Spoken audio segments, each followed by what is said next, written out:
Well, we've got a long show, and who could blame us? Because there was a long show last night. The Game Awards 2024, they happened. They were a good deal of fun. And we are going to walk through basically everything that happened because it was rather eventful. And we've got two stellar guests here to do that with us. We've got Ozzie, Mejia, and Greg Burke here to talk through the copious announcements, the exciting winners of various awards.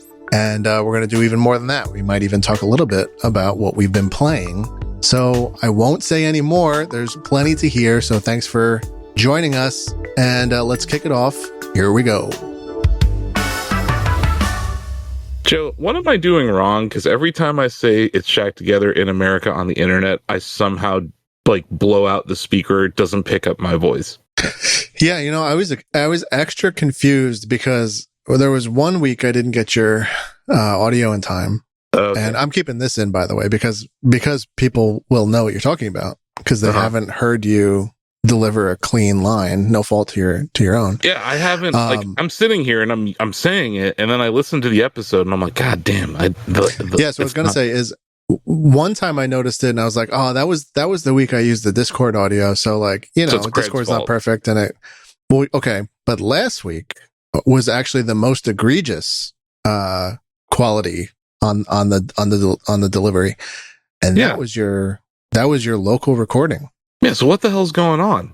I don't know. It's maybe like you're overwhelming the mic or something because your passion is at an all-time high. I think that's what it is. I'm almost it's too patriotism, loud. Asif. Well, no, it's just funny because early on in this podcast, you're like, "Hey, lean into the mic," because I'm always back here, and you're like, "It's too quiet," and I'm like, "Now I'm here." So when I yell "in America" on the internet, it blows out the microphone or something. I don't know. You got to get that Celine Dion mic working where it's it's all coming back to me, and then when the chorus hits she backs up just a touch. In the internet, it's in America on the internet. Oh, sorry. See, that's why you're the host, though. Not in the internet on America. That would be. Well, we'll see if my delivery got cut off or not. It won't. Mine will. But I guess I'll try it right now, right? Yeah, go for it.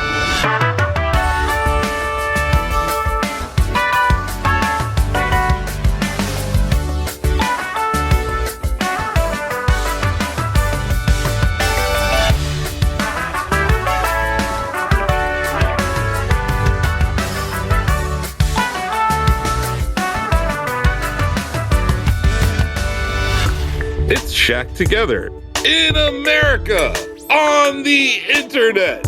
I was 3 feet away from the microphone. That was perfect. That sounded great. Sweet. See, I take coaching. If this is your first time joining us, Shack Together is a Shack News video game podcast featuring myself, Asif Khan. Occasionally, co-ghost John Benjamin shows up, but today we have our producer, Joe Stasio. Hello, John's traveling. He's always traveling. Our head of video, Greg Burke. Hey, howdy, hey. And senior editor here at Shack News, fresh off of watching the Game Awards with Netflix. Ozzie I wasn't actually at the Peacock Theater because, that costs money. Reasons. Yeah, exactly. But thanks to our friends at Netflix Games, I was able to watch along with them. So that was a different way to experience this. Yeah, for sure. We'll get into that here in a second. But as always, when we have guests here, we have to ask you, what have you been playing lately? And I figure, Ozzie, you might have something to say because you had some hands-on time this week. I have had a little bit of hands-on time, but you'd be surprised that I haven't played as much as you think I have. Yep. I did try out the latest build for Double Dragon Revive, which got a release date at the Game Awards. And playing as Marion was a very different experience. And it has that old school beat 'em up feel. I absolutely love that and look forward to seeing more of that. But as for games for fun, I've just been plugging away at Balatro, trying to play Neva just a few minutes at a time. And Asif, NES Tetris is on Nintendo Switch Online, so that ate up a lot of my time. I have been good and have not played it yet because I don't know, man. When I was a kid, I didn't have a Game Boy, so the only way I could play Tetris was on the NES. And here's the story. I think this is how it played out. I got a Power Glove for my birthday, and my parents returned it the next day because it was trash. They're like, this thing doesn't work. I showed them Rad Racer with it, and they're like, this is stupid. We're returning it. So we exchanged it for Tetris for NES because I wanted a Game Boy. But they're like, no, we already have an NES. Here's Tetris. You just want Tetris. And I'm like, okay. So yeah, like I've played hundreds, maybe 1,000 hours of that game. And obviously, like I have 400 hours in Tetris Effect and another 200 in Tetris 99. And I like have all these games that I need to play for Game of the Year, Ozzie. So like I can't play that yet. I love that game, and I saw that you already beat it, and I was like, God damn it, I want that because I love the ending. It was my third try too. It was my third try, and I got like almost 500,000, and I'm just like, yeah, I still got it. Dude, that ending. I haven't played this game outside of the 1 year that I covered the Tetris World Championships on site, and I tried to compete myself. I haven't played NES Tetris in like, it's got to be like close to 30 years. Yeah. So this is like riding a bike. Yeah. No, the nostalgia is real. And I love the music in that game, but I specifically love the ending. And it was like, it was motivating to get to that end screen that you screenshot that first day. And I was like, God damn, I need to play it. But no, not yet. Maybe this weekend, maybe next weekend. Our ballots for Game of the Year are due on Monday. So this is the weekend where we just try a lot of games usually. If you're a chatty poster and you're listening to this on a Friday, it's due tonight. Yeah. I think a lot of people have already voted based on your threads, but yeah, there's always stragglers coming in. But yeah, I'm gonna try to not play it this weekend, Ozzie. I've just kind of been ignoring it. I loved the message from Alexei Pajitnov. Nintendo posted this really nice video from him where he just talked about the historical significance of both Tetris for NES, but also Tetris DX. And Joe, you'll remember a few weeks ago when we had Lucas on, we kind of mentioned that, hey, it's kind of weird that Tetris for NES and, Tetris for, Game Boy Color or whatever wasn't in this. But yeah, just a couple weeks later, we see why. Yeah. Does it have online play, Ozzie, the NES version? Not that I know of.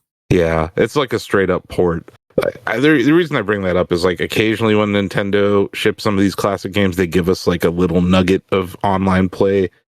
We got that with like F-Zero X and some of I think Kart 64 has that too. But that's fine. I am creating suspension points like you can do in a Switch Online so that I don't lose those high scores. Yeah, that's not a bad idea. That came in handy for like Tecmo Bowl too on that. But yeah, I'll get to it, man. I know it's there for me. And like I said, that was I think before Tetris Effect, that was probably my most played Tetris game ever. And to your point, yeah, I don't think I played it because I haven't been to the Retro Gaming Expo or the Classic Tetris World Championship. So I don't know where I would have encountered it. Maybe this is something that'll show up at a Shack News esports event someday. I would have competed again this year if it wasn't the same weekend as Summer Game Fest. Yeah, they moved it, which is weird. It's kind of been a different year for Tetris, though. They've had a lot of esports events, Ozzie. Like Tetris Effect is in the game now. Like they're holding events. Yeah, they're blowing up in a good way.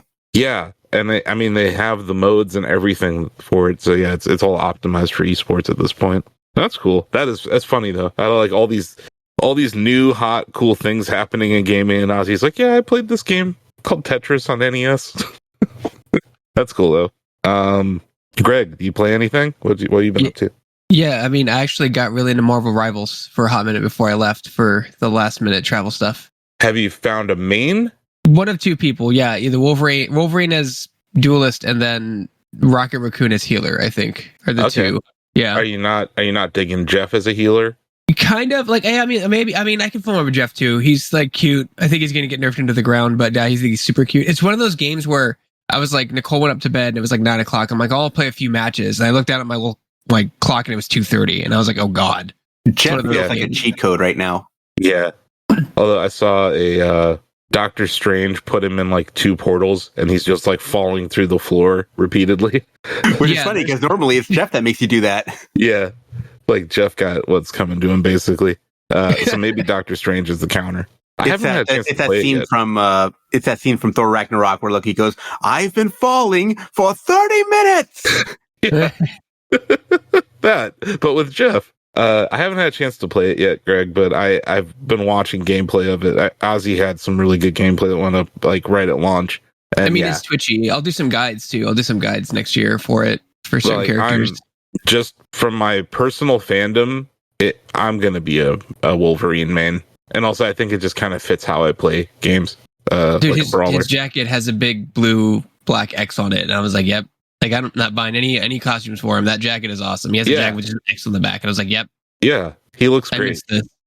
He looks great. That game looks fun. I liked Overwatch when it shipped, like all those years ago. A lot of people did, yeah. And I think that this is kind of bringing people back to that time. There's just so many heroes that I don't think the meta has been figured out yet, and that's nice because once it is, I'm sure they'll have to balance things, and yeah, we're probably like a month away from like major balance changes in that game. That's cool. They were in like early access for a long time. They had a lot of like not they did like the temporary betas where like they open it for like a month and then close it. It was like scale tests and stuff like that. Yeah, they did a lot of those. Mm-hmm. Which is, I think, when you're making a live service game, that's smart. That's cool. Did you play anything else? Have you discovered our Lord and Savior Balatro? I play Balatro. I mean, like, I think it's a great game. I'm glad it doesn't hit me like it does other people, though. Oh, thank God. Yeah. Because I'd be playing that until 2 a.m. if that was the case. That on mobile is a dangerous combination. I saw TJ was playing it in Tokyo Game Show, and he was like, I'm like, TJ, it's time to get off the train. He's like, oh yeah, right. He put it away. He was into it, like really hardcore into it for like 40 minutes. Yeah, we mentioned on the last episode they've made $4 million off the mobile game already. That's just awesome. And yeah, they had a decent showing last night at the Jeffs. Joe, what have you been playing? Hey, well, I've been on a mission to rediscover my love of Final Fantasy after a couple challenging outings. Yeah, I'd say so. And I have great news to report. Final Fantasy IX holds up. That's great. A good one. It certainly does. So good. Mm-hmm. It's my first time. I don't remember it. I was a Final Fantasy Tactics PS1 guy, and I never played the mainline entries back in the day because my aunt got me Final Fantasy Tactics for Christmas, and I didn't know there was anything outside of that. How about that? Here I am, my mid-30s, booting up 9, got the Moguri mod, got all these nicely upscaled textures that are also hand polished when the upscaler messes up. Beautiful. Really good. And I'll tell you what, Destiny, probably Warframe, all these games, they could take a cue from Final Fantasy IX. Huh? The loot is so good. When you get a new piece of loot in Final Fantasy IX, it's exciting. Yeah. Because the way loot works in FF9 is you learn abilities from loot, and then once you've met when you've made the meter go all the way to the top, you can unequip that item and then keep the ability. Mm-hmm. And so there's like this metagame of trying to flesh out each character's ability list by swapping all these pieces of equipment in and out. And in doing so, like, you're kind of going into battle hobbled a little bit because you're intentionally not using the best gear just so you can fill out that ability sheet. Because as you go towards the end of the game, you might need, for all I know, having never played it too, I might need auto reflect, for the last boss or something. And so I'm making sure everybody has that. So that's a lot of fun. And I'm like 24 or 5 hours in, and I'm approaching end game. And I can't stress enough how they need to get back to that. Mm-hmm. Or I'll even tweak that to say, if they want to make a 60-hour game, at least keep the pace of these brisk old ones. Like I just don't need all the open world fluff. And really that's what's been killing my enjoyment recently. And I don't think we're getting away from that, which sucks. So a lot of those older games too, like the world doesn't open up until you get to like the final boss, and then it opens up. Like it keeps you on a narrative path for the most part, like either by traversal or like invisible walls or whatever. It keeps you focused on the narrative until like the final boss, where then now you can visit all these old areas again. That was like there's a lot of that, but then it's also that world map that is pretty much a staple in all of the old Final Fantasies is just not as much of a chore like, you know, it takes a couple minutes to go across the continent versus, you know, like an hour. So it's just a different pacing approach. And, you know, we've gotten away from that in favor of fidelity, and I hate it. I bring this back. So have any of you guys played the first Final Fantasy for NES? Yes. I have. Yeah, earlier last year. I have not. It's my favorite one. It's a good one. Like, it's the one I don't know. When I was a kid, one is interesting. It was the one that I played the most, man. Like, I don't know. It was like I was a kid and I was just enthralled by that world and like the flying ship or whatever. I was like, wow, that's cool. No, I remember like weekends upon weekends of playing that game. I just kind of to your point about simplicity, Joe. I just think like those games now are so just packed with stuff, and it's like it doesn't necessarily make it better. I think one takeaway from playing FF9 is, and I felt the same way playing, you know, FF7. I played a little of 8. I've played 10 all the way. All of the old 3D Final Fantasies, you can tell it's just this march toward, you know, Advent Children, basically. It's like we want this richly detailed, high fidelity fantasy world, you know, or, you know, cyberpunk world, whatever. And the best we can do is a 15 frames per second cutscene in the late 90s. And then you can understand why the priority shifts as tech improved toward like, well, finally we can make the game look like the cutscene. And now it's like, you know, now it's cranked up to 11, 12, 13, on the proverbial dial. But like, you know, it's like, we never stop to ask if we should thing.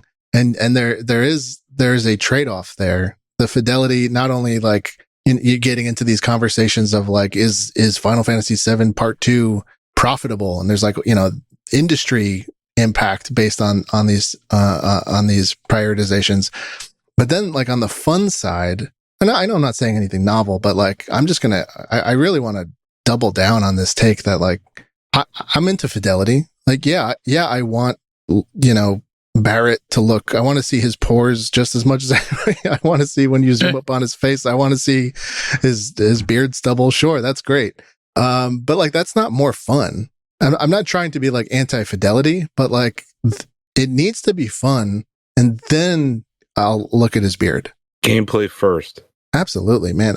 Gameplay first over fidelity. Such a simple, like, I think reflexively, I think anybody would say that, but in practice, like that's just not really an approach these days. Yeah, it's a philosophical difference that you see in some developers, and the ones that I gravitate towards are the ones who make gameplay first, and then like I don't know. There's this GDC talk about Tears of the Kingdom where they explain how they made the gameplay mechanics before they even decided that it was a Zelda game.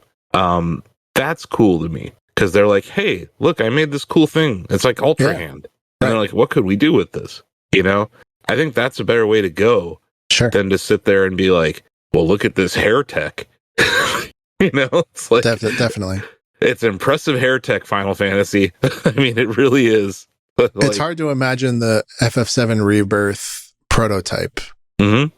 And you can imagine the Balatro prototype. Oh, yeah. It's like, let me just like you can imagine Local Thunk, like, let me just see if I can like whip up this idea in my head. Like, and like, oh, that feels good. I'm going to build a game around it. I don't know what the equivalent is for like a modern open world RPG. Like you're not, I refuse to believe that they sweated that. It's like, really, let's make this loop perfect. I don't think they did that. No, I think they were like, what else can we throw in here? But like Local Thunk, he could probably write, you know, Joe, you've seen the Bubbletron design doc. It's one page, you know, and I literally drew it with a marker. I'm just like the first like napkin drawing of it. You could do that with Balatro. Hell, you could do that with Mario. I'm pretty sure it would be like 100 pages if you tried to draw the design of a Final Fantasy, the Final Fantasy VII Rebirth, for instance. Right. Yeah, I think you're nailing something that even in Final Fantasy's history, they've done a better job at times with. That's interesting because like you're saying, the gameplay loop in Final Fantasy IX is fun and engaging, and like you said, it's even rewarding. And that's not how I think you felt about Rebirth this year. No, I will spare everyone. They've heard me bloviate. I think Rebirth also, like Remake and Rebirth, like says they're practically the same game. It's since '97. There's been a lot of advances, and they have done like small steps in that universe. They did like Crisis Core, they did Dirge of the Cerberus, like so. Like it's been slowly building up to what Remake eventually looked like. I don't think they just jumped because like 9 looks great. It's a little jaggedy, like when I played it on, but like it still looks great. And, like they just want it to look as beautiful as possible because it has had that slow evolution of like the small updates to that world, and they want it to look very pretty. Like you said, best Heretic I've ever seen. Right? That's the only Dragon Age the Velguard has better hair tech. And that's true. That's true. The new champ.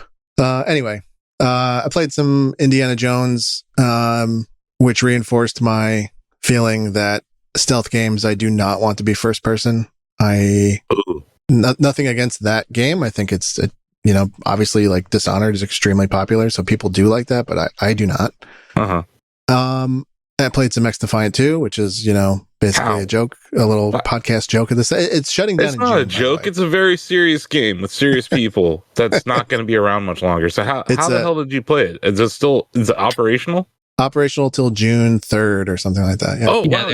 You have almost 6-7 months more of... Yeah, so the downside is that they cracked open the battle pass or whatever they called it. And so like everybody has end game gear now. Oh. And so now it's like the drip feed of like upgrades is gone, which I was enjoying. I liked oh, I got a new muzzle. And so that's gone. So that's a shame. Like I would have enjoyed working towards that like fully kitted out rig for the next 6 months, but they so we're gonna have an X-Defiant stream before it goes offline. Is what you're saying? Yeah, sure. Why not? I'll help. Yeah. Okay. We'll do an X-Defiant memorial at E4 Remake next year too. if the timing lines up, that you might just miss it, right? We're going to be a little after it goes offline, so we'll do the stream before it goes offline, but then we'll remember it. We'll have like all the live service games we've lost. Like how the Oscars has that every year, all the actors we've lost. Well, they'll all say 2024 to 2024. Yeah. Oh man. Oh, now I'm sad. Fun game. Yeah, there's nothing wrong with that. Sorry, is your friend group like, we're gonna play this game until the wheels fall off? Is that the plan? Yeah, I mean, like, to be clear, like the friend group isn't emphatic over X-Defiant. It's just like it's not. No one is except for you. No, I'm also not. It's just dumb fun. And no, I guilted you into playing it. I guilted you into playing it because I told you, I don't know if it was the last episode or the one before that you killed it. Yeah, that you killed it. So now you're like, no, I'm going to single-handedly save it. So like June 2nd, John Ubisoft puts out a press release that's like, look, there are these 5 guys who won't stop playing this game. So we're going to keep it online for another week. I think there are lots of games that like where the design doc is, to your point, too long. There was a game, we could talk about it later, like Fragpunk looked pretty interesting to me. It's like it looked like, I don't know, Valorant, but like you can shuffle a deck of cards and play a card, and then all of a sudden, like it's raining for the entire map. That's cool. And it's pretty novel and seems like a clever idea. But then that just, I don't know. Is it going to be simple enough? And X-Defiant is so painfully stupid in a great way. Yeah. That's why we gravitated toward it. There's really absolutely no thinking in that game. So I don't know what's next after X-Defiant. Yeah, that's fair. What are you playing? Good question. So yeah, I'm playing Animal Crossing New Horizons. I have been, kind of upgrading my island. Like, you know how early on you can't afford the fancy bridges, Joe? So like when you build your first bridge, it's like the wooden one usually. Right. It's like right next to my house, I swapped out that bridge. This is where I'm starting to remember why this game is so annoying at times. It's like, okay, I want to replace that bridge. You go to Tom Nook, you pay him to destroy it. Right. Then you go to Tom Nook, you pay for the new bridge. It takes like 2 days.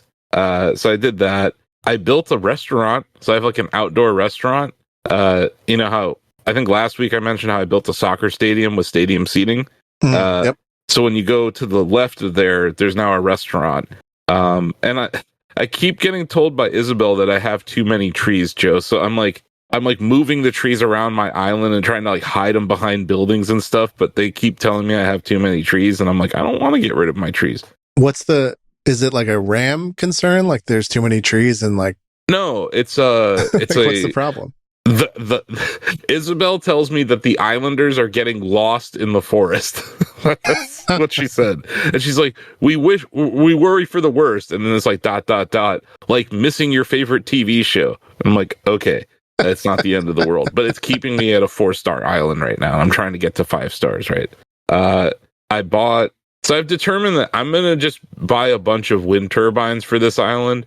With my whatever the Nook miles or whatever, those cost 4,000 a pop. But I probably have like 10 wind turbines on the island now, so it's definitely energy efficient. Great. I moved the Able Sisters store because I'm optimizing all the walking paths in the island. So like early on, like my island was just a giant loop that you could race around. Now I have all these different pathways that like I could create different race paths with. But yeah, I'm really enjoying it. It's been nice and chill. And like I'm getting, it's funny because you know how there's these like progression moments in the Nook Miles app, Joe, where it's like, hey, you've caught this many fish, or hey, you've done this many whatevers. Yeah, vaguely, yeah. So like you get these stamps, right? And it tells you the date that you got them on. It's really fucking funny because it's all like May 2020 was the last time I got a stamp, and now it's like December 2024, and I'm getting the next stamp. So that's been funny. Yeah, I've started messing around with the camera, the new Camera Plus thing that I've been doing.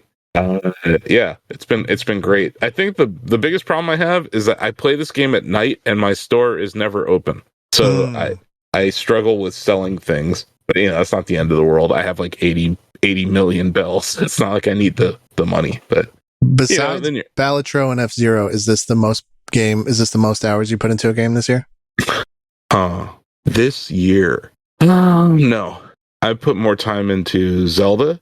Because remember earlier this year, man, I was doing the dupe glitch in Tears of the Kingdom. Oh, yeah. That's right. So like I put a ton of time into Tears of the Kingdom. I have over I think I'm approaching 300 hours in that game. I'd say this is probably like 5th on the list. F-Zero's definitely 1. Balatro's definitely 2. I'd say Zelda's probably 3 in the time played because I tried to. And you mean Tears, not Echoes? Yeah, I'd say Tears. And then honestly, I think I've played more Echoes of Wisdom than I have Animal Crossing. Oh wow! Because I've only been playing Animal Crossing since November 5th. Nothing happened that day. It's been a nice place to go, is all I'm saying. Sure. And also, like Joe, I don't play Animal Crossing like people played it in 2020. I play it for maybe 30 minutes at a time. Oh, okay. Like I open it, I do some stuff, and then I'm on with my day. Because like that's not clear. That's based on what you're saying. I guess I forget that you probably have like millions, of not bells, turnips, bells. That's what it is. I took 2 million bells and I turned it into 100 million bells playing the turnip game in the year 2020. And then I basically stopped playing the game 2 years ago. So it's just been sitting in my bank account. So when I came back, I'm like, I guess I could spend this money. And, I just decided to do some stuff. So I've been, the time gate that occurs is you can only buy 5 things from those online stores. You can only buy 5 things from the Nook Mile store, and you can only buy 5 things from the, So it's like, I go in there, I buy those things, and I come back the next day, I set it up. You know what I mean? So I'm not playing it like people did in 2020, right? Gotcha. Yeah. I'm playing it more like, I'm honestly playing it like I used to play New Leaf. And I still have more hours in New Leaf than I do New Horizons. But I think by the time Switch 2 comes out, that might not be the case. We'll see. The other thing I'm thinking is that I'm probably going to keep playing this game on Switch 2. Because it's, I don't think we're getting a new one anytime soon. Right. But yeah, it's been funny to like look at some of these things. It's called a bell ringer. It's how much you've spent. And like, I hit the 2 million bells spent mark on December 9th, 2024. The previous stamp was at 500,000 bells, which I hit May 16th, 2020. So I just think it's funny, like over 4 years separating some of my achievements in that game. Because I burnt myself. I think a lot of people burnt themselves out of this game during the the Hugely. lockdown. And I came back and I'm like, you know what? I told you it was Nintendo music that led me to this. Because I was like, man, I'm really digging this Animal Crossing music. I've been like playing it while I'm doing chores and stuff around the house. And it came to me, I was like, this game makes me feel good. It's not just the music. So then I went back into the game and I'm like, yep, still makes me feel good. And I think that that game this will be the game that I think a lot of people think of when they think of Switch. I know Breath of the Wild will be there, Mario Odyssey will be there, but I think this is right up there as like, it's going to be in the headcanon of a lot of people when they think of Switch. Sure. And it's just nice to like, I like maker games. I like creating things and building stuff. So it's been scratching that itch for me. But yeah, no, I think I've played Tears of the Kingdom more. I think if I went and the problem is you can't look at how much you've played in a year. I don't think. Well, you'll get a recap from Nintendo, I think. Oh, okay. Well, I'll let you know then, probably next year. But I wouldn't be surprised if I played more Echoes of Wisdom than Animal Crossing, though.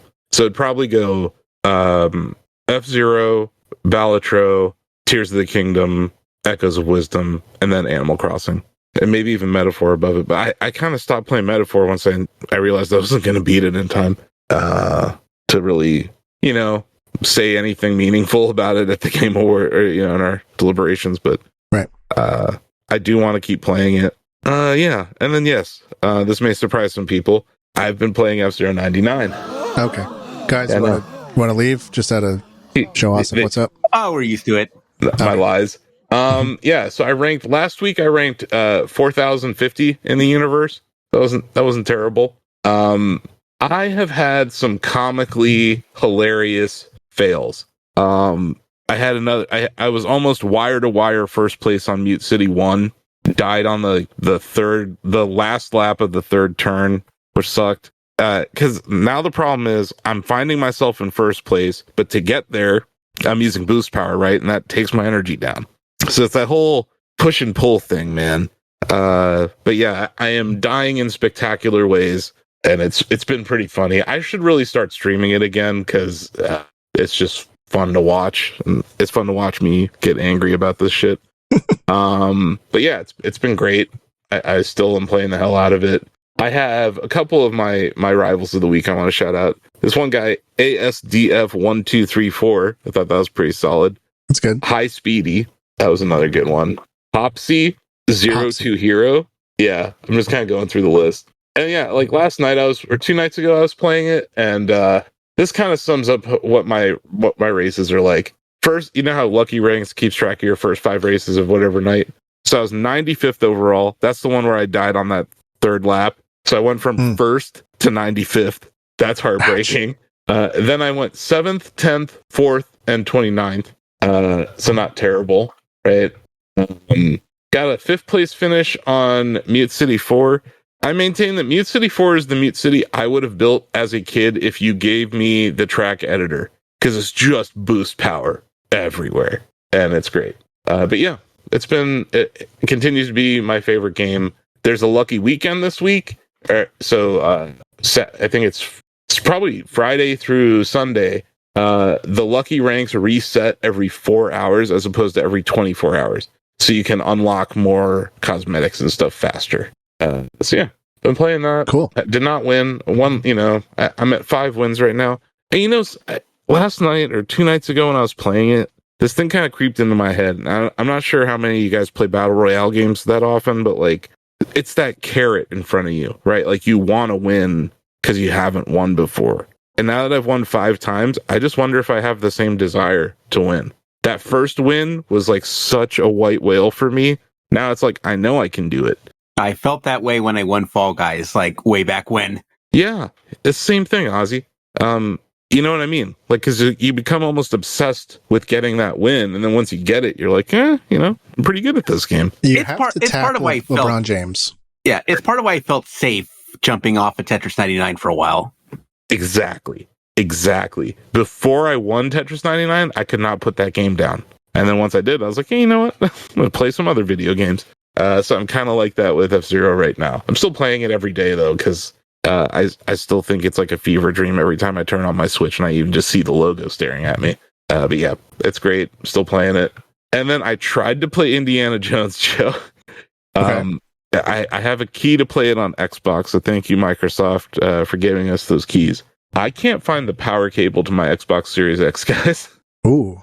I don't know how could I have possibly lost it? That thing's been sitting there for years. I think it might have the same power cable as the PlayStation. I'm not entirely sure. It might, but here's the other thing. Isn't it an Xbox Play Anywhere? So like if you redeem it, I think you would have it on your PC login. Really? I think so. Huh. But I don't want to play it on my PC. Yeah, Well, but I'm it's just- for I'm Xbox. It's when the game's Windows though, not Steam or anything like that. Yeah. Oh, It they would gave be you a the- Steam key? No. It's an Xbox key. So Yeah. I think Joe is right. I could go into the Windows Xbox app, install it, and launch it from the Windows Xbox app. I think so. I think you're right. Because it's like Sea of Thieves in that sense. Mhm. Huh. I guess that is a decent fix. Maybe you know what I'll do? I'll install it that way and I'll go play it on the Office PC because we have like a really nice screen there. And I don't know. But now that you're saying it's stealth, I am not about that. I mean that is that's what the game is for sure. Yeah.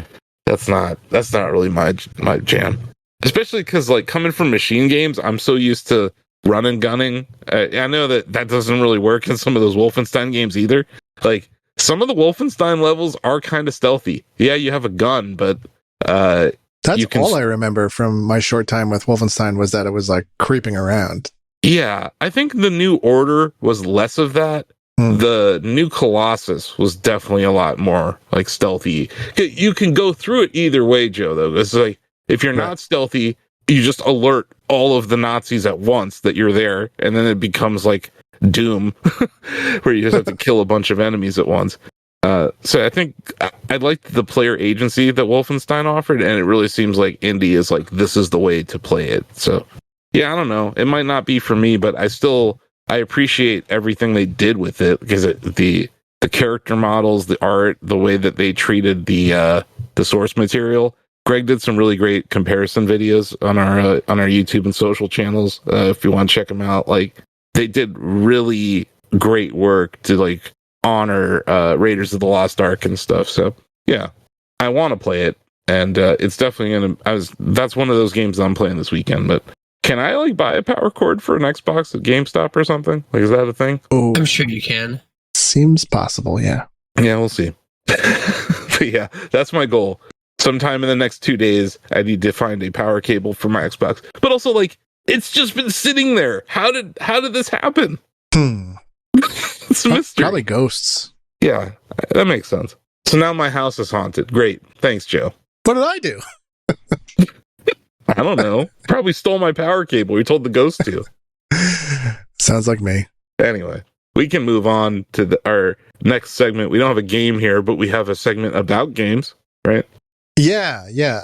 I don't know how long you guys want to cover this because it frankly isn't the most interesting. I will say this, Asif. I went ahead and calculated a few episodes ago. There were some predictions that were made.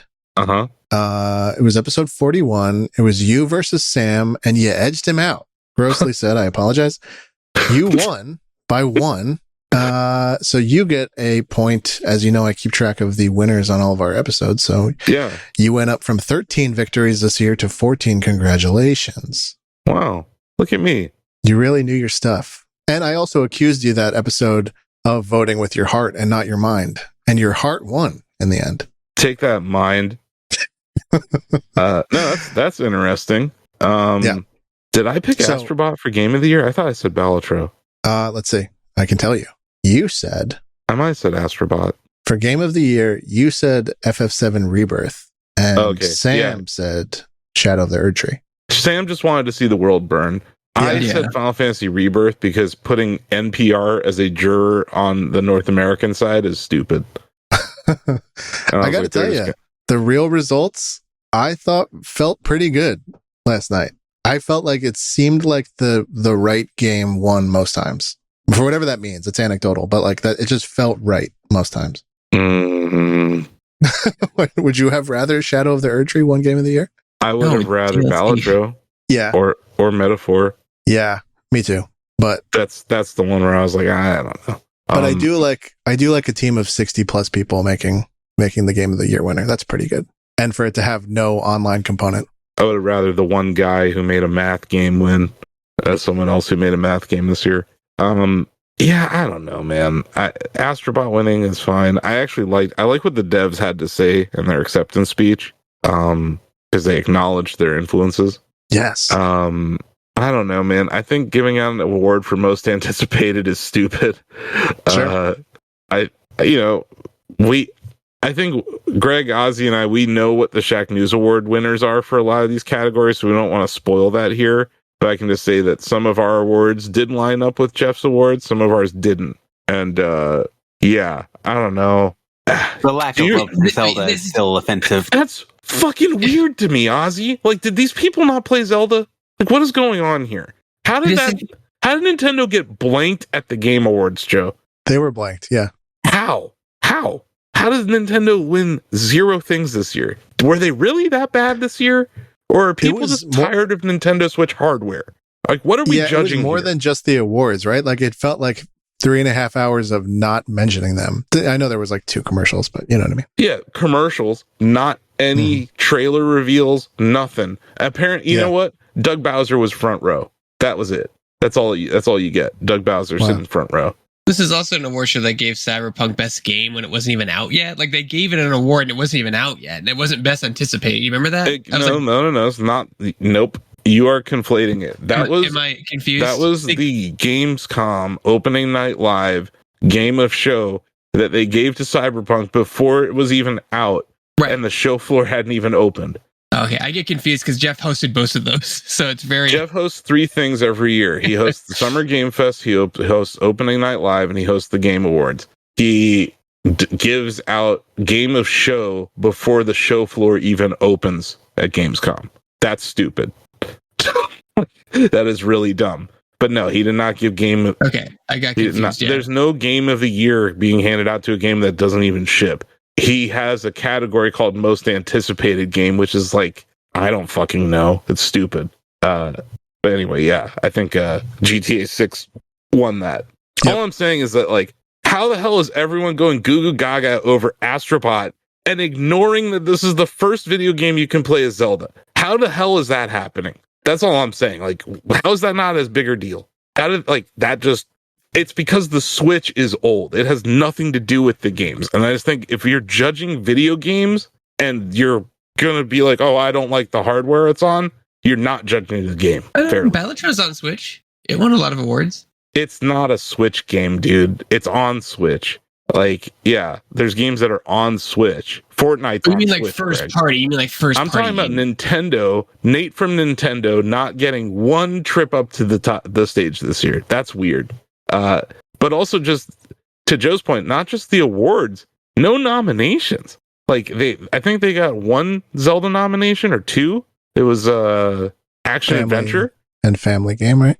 Yeah, well, Nintendo, that's it, man. They lost the family category. Yeah, Nintendo lost the family category. I just think that's wild. That was one of my big takeaways. Is like, our industry is sending a message to Nintendo that they're tired of the Nintendo Switch. I agree with you that if Switch 2 is out and Echoes of Wisdom comes out and it's identical, that more people would have played it and you would have seen more action last night for it. Yeah. And my God, play some more fucking platforming games. Like, just fucking go play Odyssey. Go play Kirby in the Forgotten Land. Like, there are great platforming games, PlayStation fans, that have existed before the year 2024. Jesus Christ. Anyway.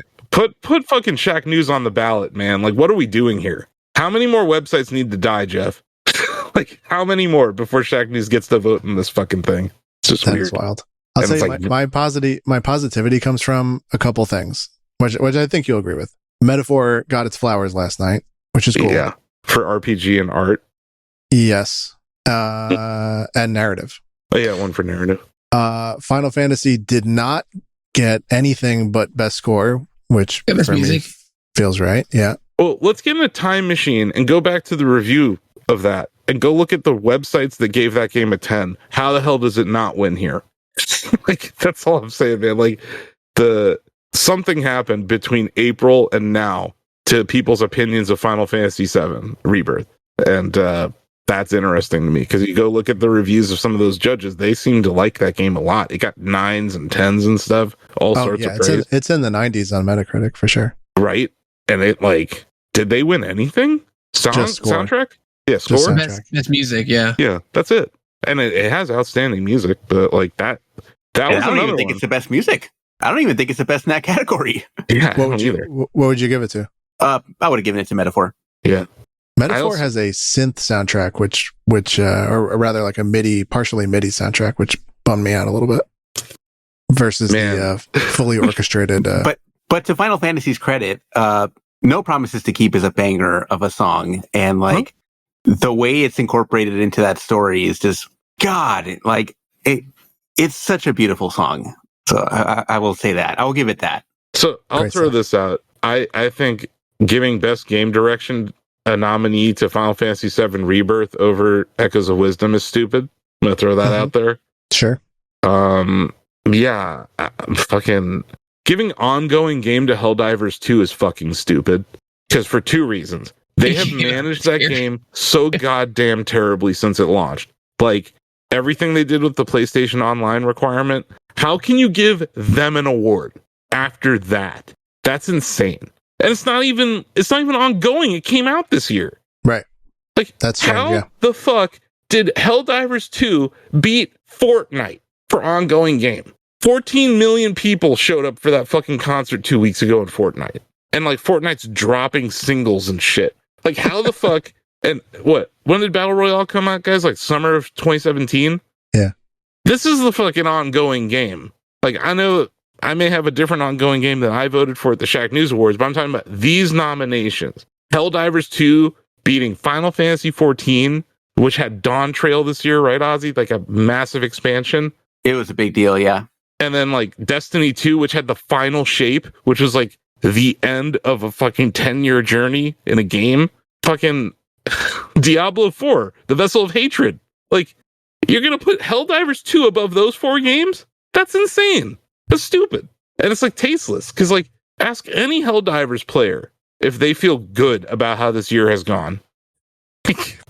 They'll be honest with you. But it's... Yeah. That was right. It comes down to who got invited to be able to vote on that stuff. That's my point. They don't know shit. If you're voting for Helldivers 2, you're not paying attention, is my point. Did the Washington Post get a vote too? Some weird outlet that were really I remember we looked at the outlets that got votes. They were really that they got in. It was weird.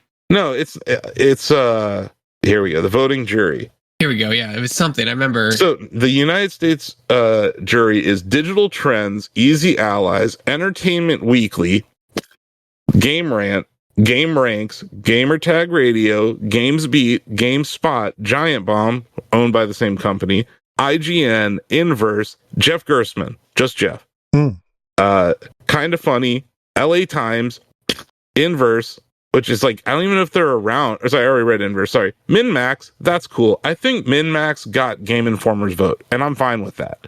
They're cool.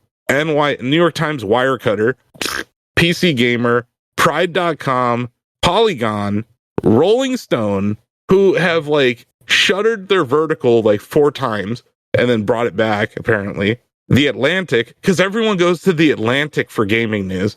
Touch Arcade, which I think they're shuttering. NPR and Variety. Those are the jurors from America, Greg. I mean, I'm on Pride.com's website, and I don't even see a gaming article on their top. I'm not going to argue about Pride.com being here. That's fine. I have no problem with that. I'm talking about LA Times. I'm talking about Variety. I'm talking about NPR. I'm talking about The Atlantic. Yes, all of them are bigger outlets than Shack News. We have reviewed more games than those 3 things combined this year. Yeah, that's true. That's all I'm saying. If you really want an opinion on video games, are you going to the fucking Atlantic? No. Just no, you're not. And yeah, I think there's redundancy here. I don't think GameSpot and Giant Bomb should be on that panel anymore. Pick one. But yeah, anyway, I think that list, Greg, is why the games that won, is my point. And I don't like this attitude from the industry that we're going to judge games based on the hardware they're on. And I'm that's not... If that's the case, I'm never giving an Xbox game of the year. I don't know. It's just stupid. Didn't we used to, this used to be replaced, like, didn't we used to get our vote in at the when pre-E3 was a thing, right? Like E3 preview week, right? Oh, that's right. I get so confused. There's like so Greg, many. You're talking about Judges Week. Judges Week was only for Best of Show at E3. That's a completely different thing for Jeff. And Jeff got rid of Judges Week because he defeated E3. So now Summer Game Fest. We used to get a vote there, but that was different. We had a voice there. Yeah, we were judges. I brought it. Yeah. The first time I brought a gavel to Infinity Ward, right? Like I was walking around Judges Week with a gavel, Joe. I remember. But anyway. Great bit. Yeah, right. Anyway, I don't know. Very strange. I thought some of the awards were strange. The other thing, just from the production standpoint of the show, they were an afterthought most of the time. It was like I like that he started with an award, but like he would rattle off like 5 awards. And I'm like, you're not gonna let the indie people come up on stage? You're not gonna like I don't know. Yeah, best esports team, best esport game. Like they rapid fire family game. I don't think they just announced it on the side. Like Jeff would go through like 5 awards in like a minute. I'm like, that's lame. But yeah, I don't know any other awards that really stuck out to me. I thought ongoing game was one of the more offensive ones. Oh, sports. Yeah, there's no college football. Yeah, not just that, but you gave it to FIFA. That sure does have an ultimate team. On that one. Yeah, like why? Why is EA Sports Football Club 25 the sports game of the year? Like, why? Is it because there's like an international juror base now? Because there's like Europe and Asia? That's what I would guess, because soccer is the biggest sport in the world everywhere but in the US, right? It's like literally the biggest sport, but not here. They make it every fucking year. It's the same fucking game. And sometimes they change the button for lob pass. That's it. And we're like, oh yeah, 2025 was really good for this game. It's like, no, it wasn't. It's the same fucking game. Meanwhile, there's a game that didn't exist for 10 years that came out and it was good. It was made by the same fucking company. That was another dumb one. Yeah, I think it was ongoing game that pissed me off. And then we can get to some of these reveals, Joe, that pissed me off. You want to move on? Were there? Yeah, I got some feelings on some of these reveals. I think we can move on to that. I don't think there's anything really else that stuck out to me. I was happy to see the totally community vote picked Black Myth, which is interesting. That's the one that's no critics involved, just like fans' choice or whatever. Vote. Yeah, player's voice. Player's choice, yeah, player's choice award. Player's voice, which is really funny because the embargo for Black Myth Wukong had all sorts of things that limited what you could say that had nothing to do with the game. It was like, you can't mention female representation in the game. You can't mention this. You can't mention that. You can't mention this. So for that to win player's voice is really fucking funny. Huh. But also, the dev came out when they won for, I think it was action adventure game, or no, it was. It stuck out to me too. Yeah, it won best action game, and he basically said, he goes, "Our game isn't hard." Yeah. And it's like, oh, then the people that can't beat it clearly just suck then. Yeah, he basically had a message of get good. Yeah, I did think that was funny though. I thought that was funny. But yeah, calling that the Player's Voice Award is just comical to me. But anyway, yeah, look, good for them though. This isn't to say that's a bad game. I mean, that's actually a really good game. We watch Sam play it every week, and it's actually pretty awesome. But it gets diluted with all that other crap, and it's just a shame. Mm-hmm. And like, I'm surprised to see it win at all in any of these categories, because I feel like it's such a bigger deal over in China than it is here. It's a huge deal for like Chinese Americans, because like the story in that game is very old. It's like a very old Chinese mythology tale, and it means a lot. Not a story that we see a lot of out here, though. No, it's kind of novel. Yeah, I agree. So I'm happy to see them win, and I wonder how much of that was influenced by Chinese voters, right? Like people who may not normally vote in the Game Awards, but saw Black Myth Wukong, like, hell yeah, we're voting for that. Because then they have like 2 million concurrents at one point. Like it was like one of the biggest games of the year, so it makes sense. I don't know. It's not my type of game. I don't like boss rushes, and I don't like hard games. It is hard. I disagree with the dev, but it was funny when he said that. But yeah, I don't know. Anything else stick out to you guys in the awards? Or should we move on? Yeah, one thing. You get? Yeah. Didn't the Lost Crown team get dismantled? Yes. And they won an award? They won accessibility award, yeah. Yeah. Sucks. Yeah, it does. I believe we also nominated them for accessibility at the Shack News Awards. Ubisoft is very good at it, Joe. So it's like, even if I'm okay with them winning, but yeah, it is weird. I think Ubisoft I'm okay with them winning too. Yeah. The team should still be here. That's what I'm saying. They disbanded them, but they kind of put them back together. They're working on some other games, so hopefully everyone made it. Okay. But I don't know if everyone made it over from that team, but I believe some of them are working on a new Rayman game, so that's going to be fucking awesome. Yes, please. Show those Astro Bot fans what's up. Yeah. Right? Mm-hmm. All I know is that not to spoil some of our Shack News deliberations, but I said in one of the categories, I said, I hope some of that team got put on the Sands of Time team and we're told, we need help with this. Please come help us fix this. And they make it awesome. Yeah, because that remake has kind of been in limbo for years now. Also, like, Ubisoft had no trailers or anything yesterday. Like, nothing. Thought that was interesting. That's good. I don't think they should be spending that kind of money right now in the situation they're in. I don't know. For the last few years, I was saying, like, remember when we used to see Epic Games everywhere and, like, you don't see them anywhere? Their budget got slashed. Yeah, but we did see them once, which we'll get to. Mm-hmm. Yeah, Ubisoft shut down 2 studios this year, and like if they would have spent money on a trailer, that would have made me mad. Like, you had money for a trailer, but you shut down both your studios. Like, that's mismanaged money, I guess.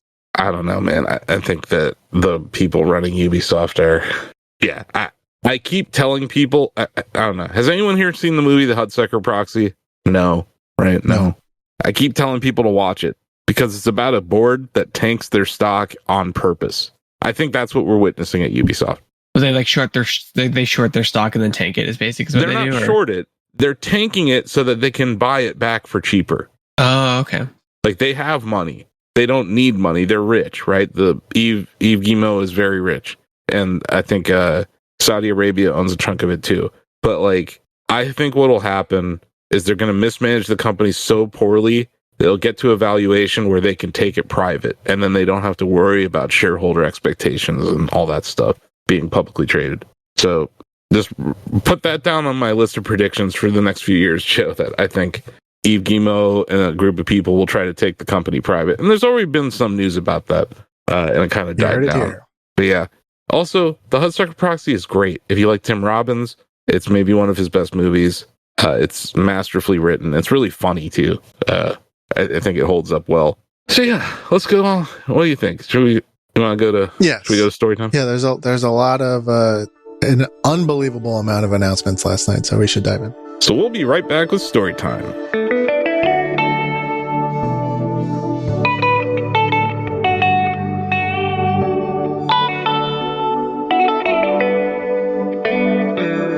Welcome to story time. Let's dive into the latest announcements from last night. My God, there were a lot. Ozzie wrote some very handy-dandy articles, though. So for the Day of the Devs, we had a ton of reveals of cool indie-looking games. Including a stealth drop. Mm-hmm.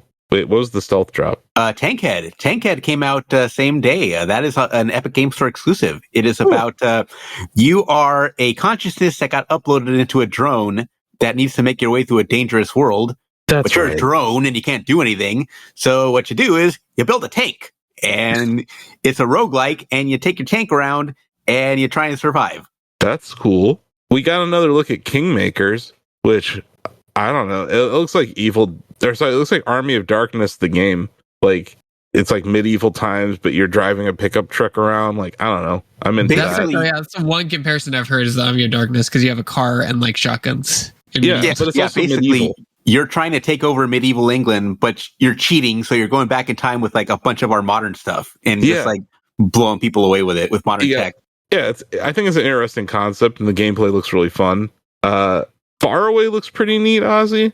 Man, it's been a minute since I've seen Faraway. That thing's been in the works for like over a decade. Yeah, it still looks neat. It's very minimal looking, but it looks cool. So I would say I'm anticipating that. Ultimate Sheep Raccoon. From the makers of Ultimate Chicken Horse. Okay. Yeah, that looks cool. It has sweet jumps on bikes and stuff. I do love sweet jumps, and that's the part of the appeal for me on that one. Oh, and of course, we'd be remiss if we didn't mention whatever the hell Panic is doing. What the hell is Blippo Plus? I don't know. Blippo Plus looks like you're surfing a bunch of weird channels, and it's like, and it looks like old timey CRT TV quality stuff, and it's like, I have no idea what this game is. And when they sent me the press release for it, it's gobbledygook. Yeah. So that didn't clear anything up. So yeah, it's from the makers of, from the publisher behind Thank Goodness You're Here and Untitled Goose Game. And Untitled Goose Game. So they're just all in on making weird stuff. Mm-hmm. I think before we move on, just want to shout out Hyperlight Breaker. We got the next entry in that space, and this is like a 3D. It looks more detailed than Hyperlight Drifter, for instance. Yeah, 3D co-op roguelike, which is becoming the trend these days. Whoa, Bucky mad. Oh my god, yes he is. He's been going nuts. Bucky mad. Yeah. So that's just some of the games from the Day of the Devs. I did notice there were like 3 tangential Game Awards streams this week, Ozzie. I don't know if you noticed. It was like last week. Several of them, yes. Last week they Voices did in Gaming, Latin Voices in Gaming, like a couple of those. I haven't had a chance to watch them yet. Yeah, and then they had a wholesome show also. Wholesome snack. Yeah. So like there was a lot of good on Jeff for doing those satellite events kind of around it. I thought that was cool. Let's see.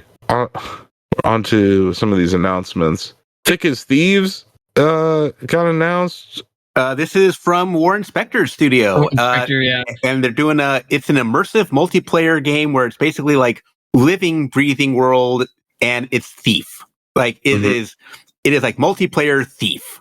And I like the idea. I want to see more of it in action, but like the idea that you can go on heists and sabotage other players or get sabotaged, or hey, like there's a target you're waiting for, so I'm just going to wait outside and wait for someone else to do the hard work, and then I'm going to jump them outside. Like that's the kind of like moment-to-moment world building that intrigues me. So I want to see more of this. It kind of reminds me of Deceive Inc., Ozzie, just a little. Not the art style or anything, but that concept of like deceit and like tricking people and being, hiding who you really are, like all that. I thought that Deceive did a really good job with that. So it might be fun. Who knows? We'll see. One of my favorite announcements from the whole show happened during the pre-show. We're getting a new Ninja Gaiden game. Oh my god. Dark Souls before Dark Souls ever existed. But also, like, we're getting Koei Tecmo working with Dotemu and the Game Kitchen. This game's going to be awesome. Like, one of my favorite stories over like the last week or so has been like, we've been trying to educate Donovan on like exactly like what Ninja Gaiden was to our generation. Like for those younger listeners, those games were hard as hell. Super hard. And then like they made the 3D one in the 2000s, and those were hard as hell. Yeah. But the NES era Ninja Gaiden was like, I'd say it was right up there with Mega Man or Mega Man 2 or 3. It was like, worse because like you didn't get knocked back 9,000 yards when you got hit. You died in a lot of cheap ways. Oh, dude, the ways that you would fall off of cliffs were infuriating. But also those eagles, man. That snow level, though. Oh, man. TJ was talking to us last night about how, like, when he beat Ninja Gaiden, like, he still pulls that up there as, like, one of his greatest gaming accomplishments. I 100% agree. That game's hard as hell. That was a different era, but, man, it looks great. What a great way to start the pre-show, too. And Dotemu, like, they're going to tap into that nostalgia factor and what makes those old games great. They're so goddamn good at making these games, man. Like, I love everything they've made lately. They were the devs for Streets of Rage 4, right? Yeah, and also for Turtles Shredder's Revenge. Both outstanding beat 'em ups. So can't wait for that. They brought back Windjammers. So they know what makes good nostalgia. That's right. Hell yeah, Windjammers. Joe, I know you're a huge Elden Ring guy, right? No. The biggest. No, I'm okay with them. I like Elden Ring. Well, good news. You're getting a standalone game. At first, Ozzie, you weren't in Discord with us. Everyone was like, is this that mobile game? And we were all sad. And then by the end of it, we're like, oh, this is a new game. You weren't expecting a full-blown Elden Ring announcement coming immediately after the game it came after that we'll get to. No, that the back-to-back, that was insane. But this is a different dev, isn't it? Yes. Yeah, because it doesn't look the same. It's not.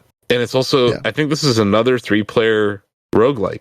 So yeah, those are everywhere. And like, we're seeing a lot more of those. And like, I was talking to Sam yesterday. I go, Hyperlight Breaker's one of those. Windblown from Motion Twin, that's another one. Like, 3-player roguelikes are becoming the thing. Weird. I'm gonna just. Where the hell is it on this list? Is it not here? Yeah, it's here. Uh, on our list, it's like 5th down. I'm looking for The Witcher 4. Oh, yeah, there it's there. You got a trailer for it. Okay. Yeah, The Witcher 4. Well, I got 6-minute reveal trailer for The Witcher 4 at the beginning of this show, and then they followed it with this, Ozzie, to your point. And there are a lot of questions about The Witcher 4, and not all about what happened to Geralt, but what is with this reveal that it is on an unrevealed NVIDIA chip? What? Yes. Huh. Unrevealed NVIDIA tech is what is running this game. So I feel like we're going to learn some more answers at CES this year. Yeah, Jensen is going to be speaking at CES, and I think he's going to announce a new GPU there. He's actually acknowledging the gaming side of their history.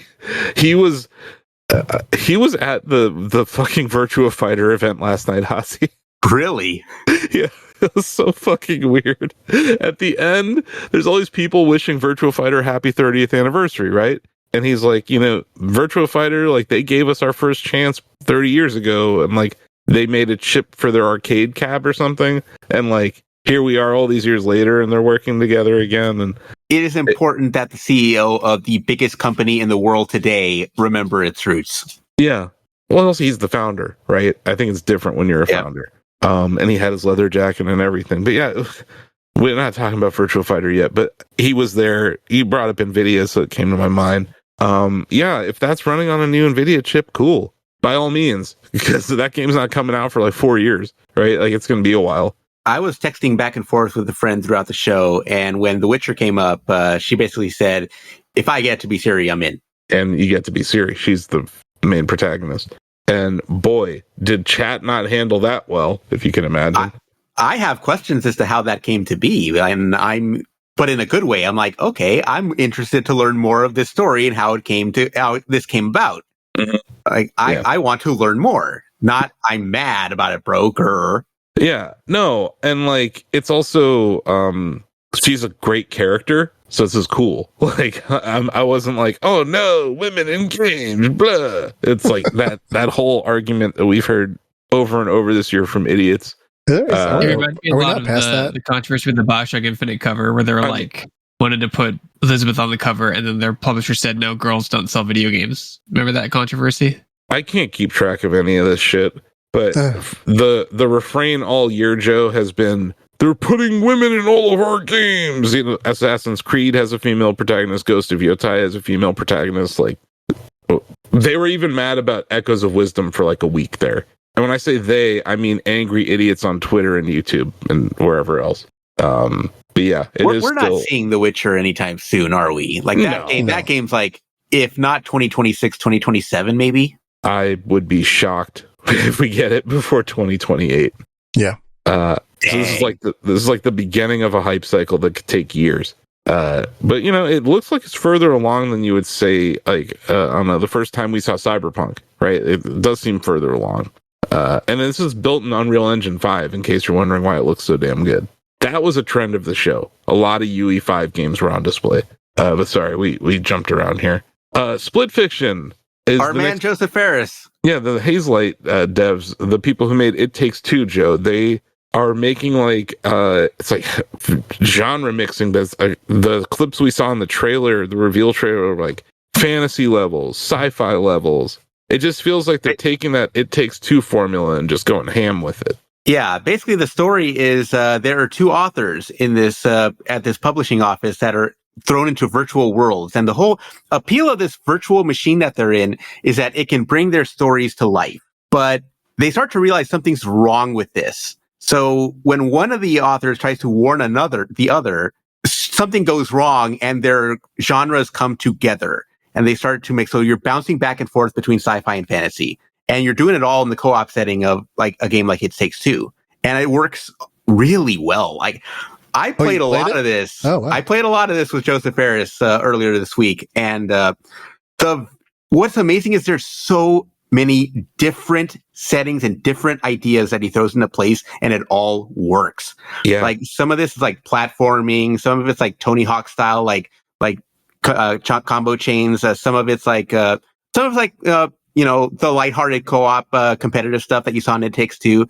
Like, there's so much at work here. And then, like, the way it all comes together at the end, which he emphasized I'm not allowed to talk about. But yeah, the way it all comes together, it's incredible. And this might be like another potential Game of the Year candidate that he's got on his hands. And I just want to bring it up because I think it's really cool that he does these two things. One, this is yet again another split screen game. And you don't see many of those these days. I appreciate that. There's something retro about that. But then also, you can play with a friend and they don't have to have the game. That's right. If you buy the game, you'll get a friend's pass. And it's crossplay. I love that. I absolutely love that about this studio. They get it. They fucking get it. And it's just cool, man. Like, I know he felt like a failure in Hollywood or whatever, but like, he's found a home here in the video game industry. And we love Joseph Fares. He's great. He's great for the industry. He is an auteur in a way that we don't get a lot of these days. Like, he's someone who, like, you recognize his name the way you recognize Kojima's name, the way you recognize, like, Miyamoto's name. Like, he's building that. Yeah. Yes.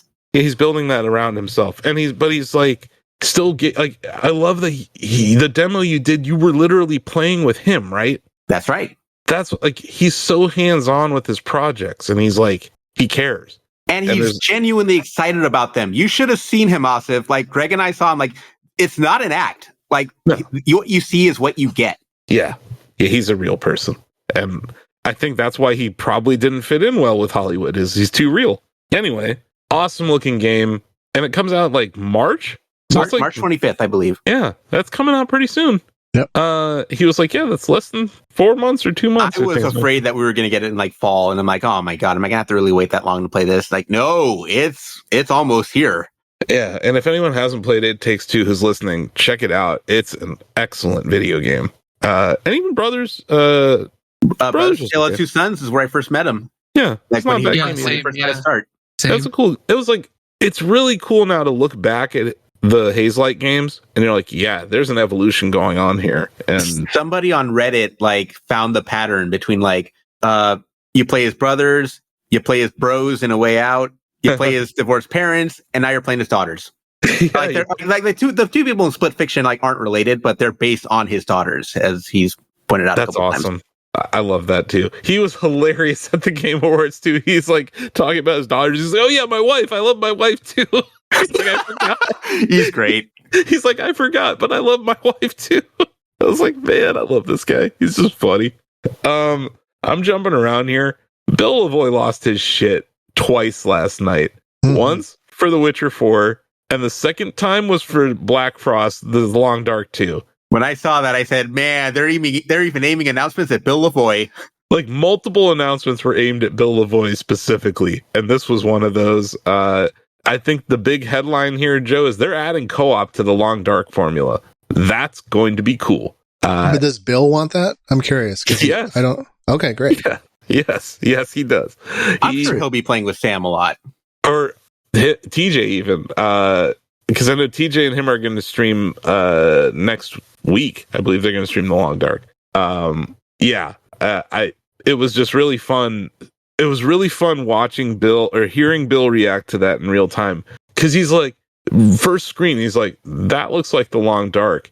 And then like halfway through the trailer, he's like, he's pretty good friends with the lead dev over there at Hinterland. He's like, Raph's going to be really mad about this game because they seem to be stealing everything from The Long Dark. And then like 30 seconds later, the logo comes up and Bill's like, oh.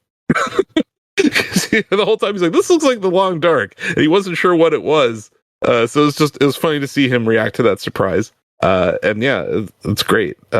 Hinterland they've been developing that game for 10 years, The Long Dark. And The Long Dark 2, I think, is going to address a lot of the things that fans have been asking for, Joe. And co-op was like one of the major requests. Wow, okay. Cool. Yeah, so it's exciting and cool. Killing Floor 3 comes out in March. We got that. That's when we've been getting a drip of reveals for that game over the last like year and a half, and like it's time. We're ready for it. Yeah, we are. I'm torn here, guys. I'm kind of excited about Turok Origins, but they didn't say I am Turok in the trailer. I love that Night Dive has built to this, that the Night Dive remasters have built to this moment. Yeah, I mean, it's time. Saber Interactive, man, kind of out here reviving stuff. But no I Am Turok? We didn't get I Am Turok in the third one either, though, did we? No, we didn't. But my point is, this is the origin. So you're building to I Am Turok. If they don't say I Am Turok at least once in this game, throw it in the trash. I'm sorry. I want it to be good, but yeah. I'm going to skip. Like, Wargaming announced Steel Hunters. I don't know what the hell. It looks okay. We'll see. It was an interesting trailer. It'll be hugely popular as no doubt. Wargaming. They have the recipe. I thought Wargaming's presence at the Game Awards was going to be reduced to driving a tank around the block. Deadmau5 had a tank that was driving around the block of Olympic Boulevard. Really? Yep. Jesus Christ. That would be scary to see a tank on Olympic. Hell yeah. Blasting Deadmau5. Huh. I guess that would make it less scary. I guess. I don't know. Have you heard his music? It would take the edge off, is what I mean. I guess. It depends what dubstep remix you're listening to. I've got good memories of Deadmau5 closing the Game Awards a few years ago. I have other memories of him. I'm not going to get into it. That's a different podcast topic. I do remember that, like, nobody knew, like, what in the hell the end of that set was. So, like, as soon as, like, the music stopped, like, he raised his head, he goes, "It's over, go home!" Oh, Ozzie, did you see this on the broadcast? Early on, Jeff was, like, listing off people who were in the crowd, and he's like, "Ken Kudaragi's here." And, like, Ken starts walking up to the stage. I saw that. Yes, yes. There weren't a lot of awkward moments this year, but that was one of them. I was like, my heart, I feel so bad for this man. He thought something was happening. He thought he won or something. Did you see Phil Spencer's face when Astro Bot won? No, I missed that. There's a few memes of that. Let me see if I can find it. I'll put it in the Discord. That image is so goddamn funny, though, because you're like, yeah, you just got murked by Astro Bot. Here we go. I'm posting it in general. Sorry. Phil, you guys got like 80 studios. Like, I'm surely one of them can make you guys a mascot. I don't know. You already have fucking Master Chief. Ooh, we need a mascot. I don't know. Use Conquer. Who gives why not use Conquer? Like, make a new Banjo game. Do something. There's gotta be something you can do, Phil. They made a new Banjo game. Nobody liked it, so they backed off. Make good games. Banjo Nuts and Bolts was ahead of its time, as it turns out. If you learned anything from Tears of the Kingdom. Yeah, Tears of the Kingdom was that vision fully realized, I guess. Oh yeah, Onimusha, Way of the Sword. That's just cool. Like out of nowhere, we're getting a samurai demon slaying game that Capcom had a good night, dude. So good, but like unexpectedly good night, Ozzie. Like surprises from Capcom, which I love to see it. Warframe 99 is out, or 1999 is out now. I maintain that Rebecca Ford's dress, she wore all flannel dress out on stage, and I'm like, that's a Canadian right there, and it's hilarious. She has so much swagger, and she's one of the coolest people in gaming right now, for sure. And it's just like, it's been fun to watch her evolve. Like, you know, I've been here at Shack for 10 years, like watching Rebecca evolve from where she was when I got here to now. And like, she's creative director on a game. Like, she was community manager. Yeah. And now she's like making, I think the Soulframe game. She's the creative director. And she's like the face of that studio now. Mm-hmm. Which is awesome. But yeah, she's great. The community's great. And I watched that interview that you shot, Greg, with her, and like explaining why they went to 1999. It makes a lot of sense. The game's 12 years old at this point. Wow. And they're just like, you know, they kind of did everything they could with their future stories. So they're like kind of going back in time to create new things and new characters. And the soundtrack is all like 9 Inch Nails and stuff. Like, I don't know. I'm into it. I'm a 90s person. Yeah, go check that interview out. Shack News interviews on YouTube. It was great.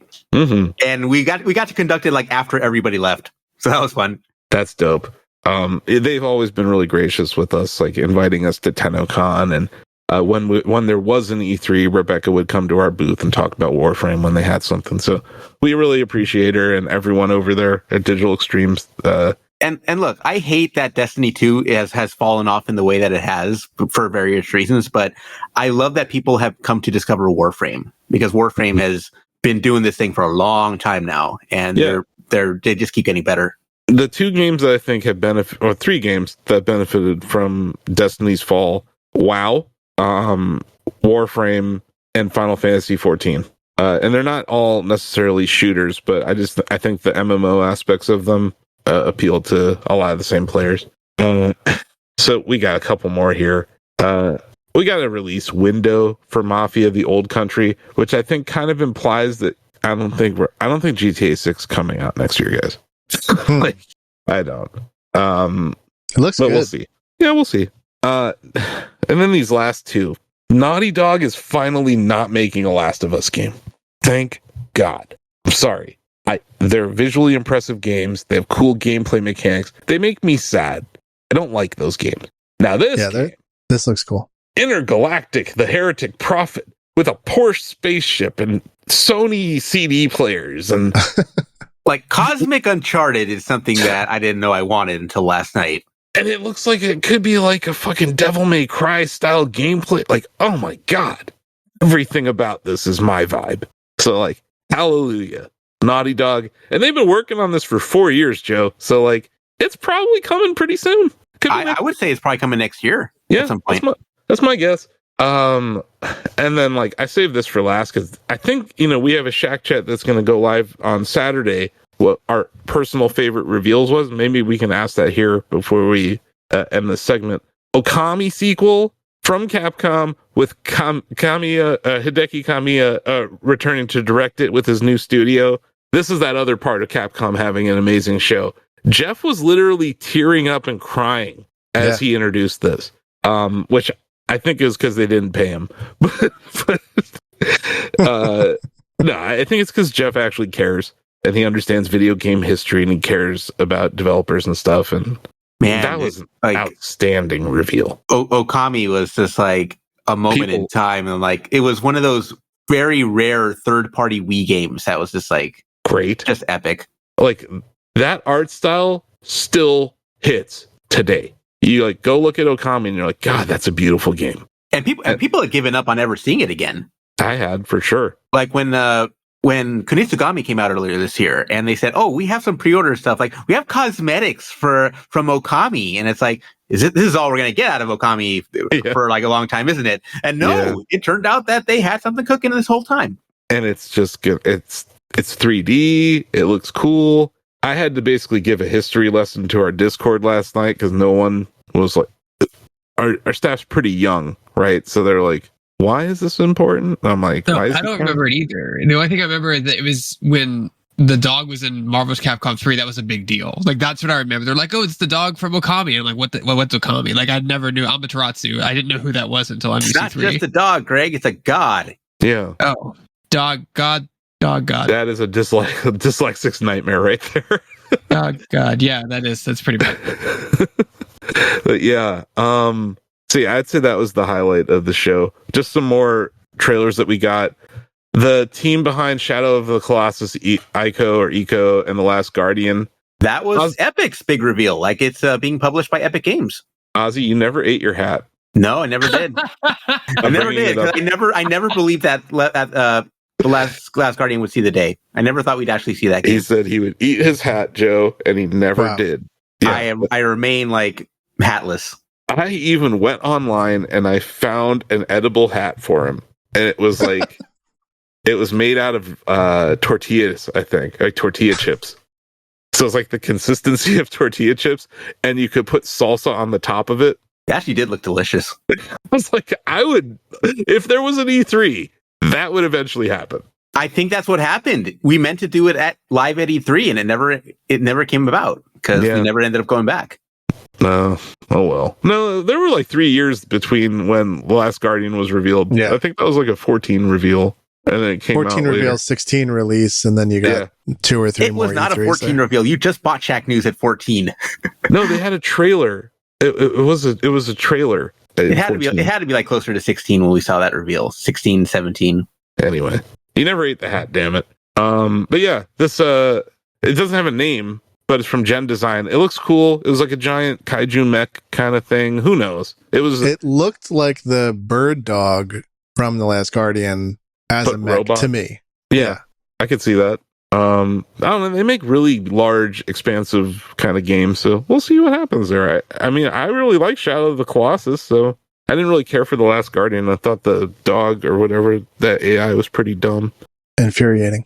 Yeah, I don't remember. Like, I remember that was a big deal when that game came out because it was like, oh my god, Shadow of the Colossus guy, and then like it came out and it got like a warm, not a bad reception, but like a warm reception, like lukewarm reception. Yeah, it was the gameplay.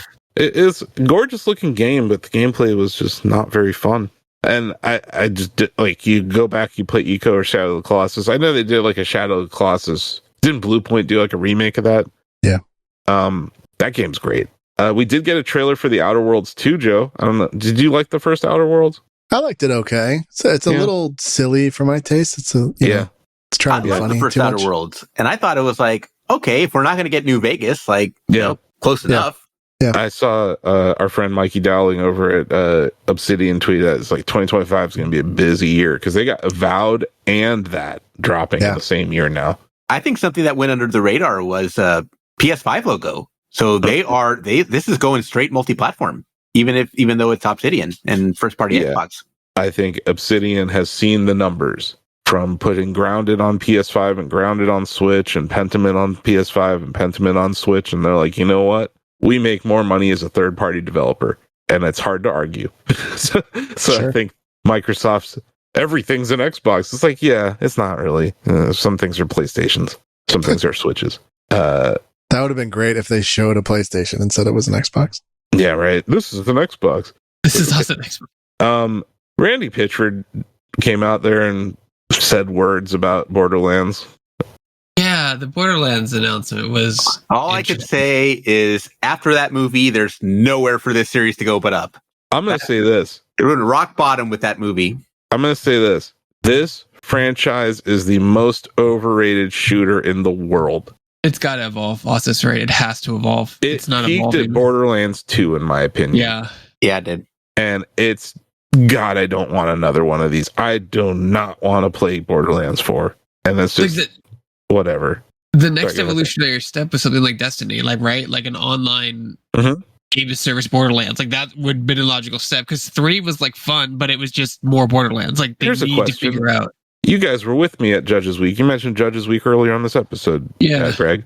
What the hell happened to Project 1v1? I couldn't tell you. I mean, remember, no, I asked. Yeah. At an event. I can't say it on the podcast because NDA, but I told you, you got the answer.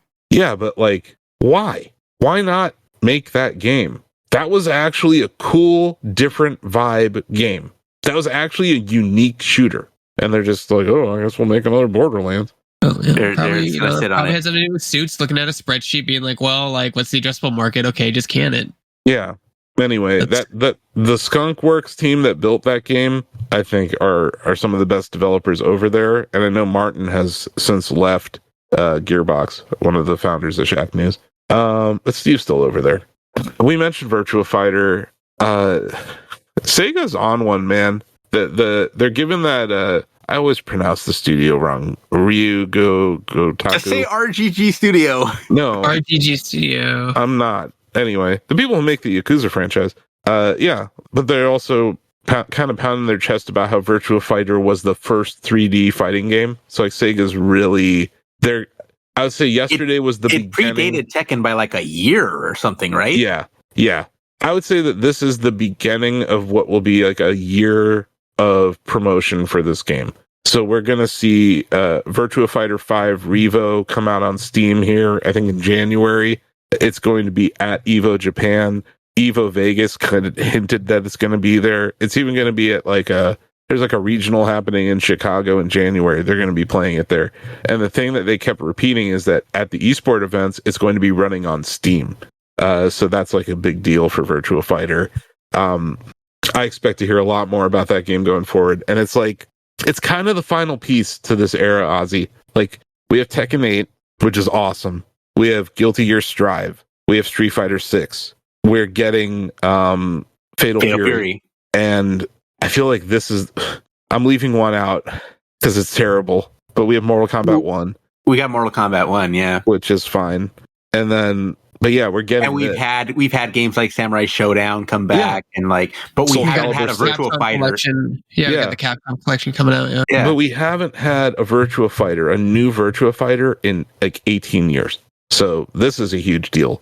And yeah, I'm excited for it, man. I'm less trash at Virtua Fighter than I am at Tekken. I don't know why. It might just be personal preference from back in the day. But you're right. It is the first 3D fighting game, and it's cool to see them.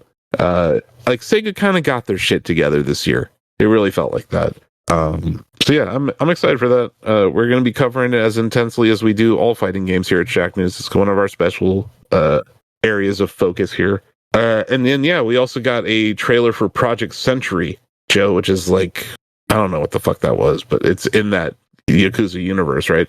Yeah, my guess was like it's either a new Judgment style thing where it's like feels old-timey, very similar, right? But I meant like, is it a third franchise or a third IP, like Judgment, Yakuza, and now this, or is it like Ishin, where it's basically Yakuza in the past? I don't That's know. What I think it. I think it's more like Ishin, but like in the 1920s or something. Yeah, I think it said 1915. Okay, yeah, like that, leading up to the Roaring 20s or whatever. So like World War I era. Mm-hmm. I don't know. I'm into it. That's cool. Like period pieces from this studio, that could be awesome for sure. But like, look how much free rope they're getting. Like, because they like a Dragon Infinite Wealth was a great game, and now it's just like they're like, hey RGG, just do whatever you want. That's cool. But yeah, sure. Sega's having a pretty fine showing here. Not just at this show, just this year, because they also did publish Metaphor and a good Sonic game. And Sonic X Shadow Generation. By the way, we found out that we're getting the movie pack for Sonic Cross Shadow. We're going to get the Keanu DLC. Yeah, Keanu's voice is going to be in a Sonic game. That's wild. He's great as Shadow. Yes, he is. Like, he's the perfect Shadow. I know he's just him, but like, John Wick voice, Neo voice works very well with Shadow. And yeah, it's one of our most successful vertical videos of the week, Greg. It's that scene where Sonic I was so sold on that. As soon as he goes like, I don't look like you. You look like me. Why do you look like me? I saw that scene and I'm like, I had to go straight to the video mines to make a short out of it. But yeah, it was great. We got a trailer for the first Berserker Kazan. It's coming out in March. I don't know. It looks fine. Another trailer for Dying Light: The Beast. We got some gameplay at least. This is looking pretty cool. Yeah. It's like a power fantasy in Dying Light universe. Mm-hmm. We got some Game of Thrones game that looks like it's from the Xbox 360 era. Yeah, I'm gonna play it. It does look dated for sure. I was just like, okay. Also, it's a David Zaslav joint, so I have no faith in it, Ozzie. Like, none. Until that guy steps down from Warner. He's the CEO of Warner Brothers Discovery, and he has systematically destroyed everything good about the company. The same David Zaslav who said, "Oh no, we're going to pass on Sesame Street" earlier today. Yeah. Yes, that same idiot. The guy who said, "You know what? HBO doesn't need to be a TV channel anymore." That guy. The guy who said, "Yeah, we're going to focus on live service games after Hogwarts sold 22 million units." That guy. And that they're winding down on Suicide Squad. That just became official this week. That guy. Hey guys, this is a mobile game. It is? That would explain a lot. Yeah. Okay. Why is that a thing? Like, why do we use that as an argument anymore? The fucking iPhone has a more powerful chip than the Switch. Well, what I mean is, this is not going to be like God of War. You know what we mean. Yeah. Death Stranding runs on iPhone, Joe. But Death Stranding is not designed for iPhone. There's a difference. Resident Evil runs on iPhone. Give it time. Resident Evil, what is it? RE4 remake runs on. While I was at E3, they showed me Assassin's Creed Mirage on iPad, and that looked amazing. Like, it almost looked 1-to-1. You said E3, but I think you mean Summer Game Fest. Summer Game Fest. We're old people, yeah. We've seen a lot of E3s. It's been a long week. No, I know. I just want to let you know you still have E3 on the brain. Anyway, I understand you're trying to make it like seem not as bad, but like it looks terrible. I don't want a Game of Thrones game. Send it back. We got Double Dragon Revive trailer. It's coming out in October of next year. Ozzie, you got some hands-on with it, right? Yep, I talked about it earlier today. I got to try out some of the new characters. The new characters looking really good. And we still have an interview from back at Tokyo Game Show. So That's right. I would encourage everyone to go check that out. Game's looking good. And we had some gameplay from Tokyo Game Show as well. We had the fastest teaser I've ever seen for a video game. That Sonic Racing Crossworlds thing. I mean, who else would do it? Gotta go fast, you know? That was good, Ozzie. Yeah, I'm heads down. I'm editing trailers. I'm trying to get them up as fast as possible. So I'm like, I look away from the screen for like, it felt like a second. And everyone's losing their mind in our Discord. I'm like, what? It's like, they just showed off a Sonic game. I'm like, how? Like, it was like so fast. And I get it. That's like his thing, right? I'm into this. I love the Sonic racing games. Sonic Racing Transformed was one of the best racing games I think ever made. It's on the Wii U or whatever. So yeah, I'm here for this. I didn't really like Team Sonic Racing. You guys remember that one that came out? Yeah. I do remember that. Oh, I That liked wasn't Team as fun. Sonic. I thought it was cool. That was interesting. I just thought You the could shake team and bake. thing was You could shake kind of and bake. gimmicky. Like, I don't know. It didn't hit with me like Sonic Racing Transformed did. But I didn't actually see any gameplay. I barely saw this teaser. But good for them. I'm always down for another racing game out of Sega. But here's the question, guys: where the hell is Mega Game? You remember Mega Game? Sega, like 4 years ago, is like, we're working on Mega Game, and it's gonna be great. And that nothing. Also, Sonic makes more money. where the hell is Crazy Taxi? Dude. The quadruple A Crazy Taxi. Where is Yeah, I mean, if this was the year to release it, the 25th anniversary of Dreamcast, right? So where is Crazy this would have been Taxi? the year. I'm sure it's coming. We didn't know we were getting a Monkey Ball game at this time last year, did we? I know, but damn it, the people want Crazy Taxi. It's time. And this is fine though. I'll take a Sonic racing game. There are dozens of us. Dozens. You like to say that, but then there's at least 10,000 people playing F-Zero every week on Switch. So, might be some racing game fans out there. We got a bunch more trailers here. I don't want to read all of these. Slay the Spire 2? Yep. Coming to steal all of your time, Joe? That was a cruel, not me. That was a cruel troll at the end, where they're just like coming to early access in 2025, and then you see the last digit moving. You go, nah, still 2025. Go, you jerks. So Very I clever. look, we've been very positive about these announcements. I'm about to go super negative here. Fuck Shadow Labyrinth. Do you even know what it is? Do you That's remember? the Pac-Man something. Yes. Joe? Oh, it's that I didn't short. mention it in the what we've been playing lately because it's TV show. I watched the secret level episode for Pac-Man, Ozzie, and I read your review or whatever. There is no drug that exists that would make that a good thing to watch.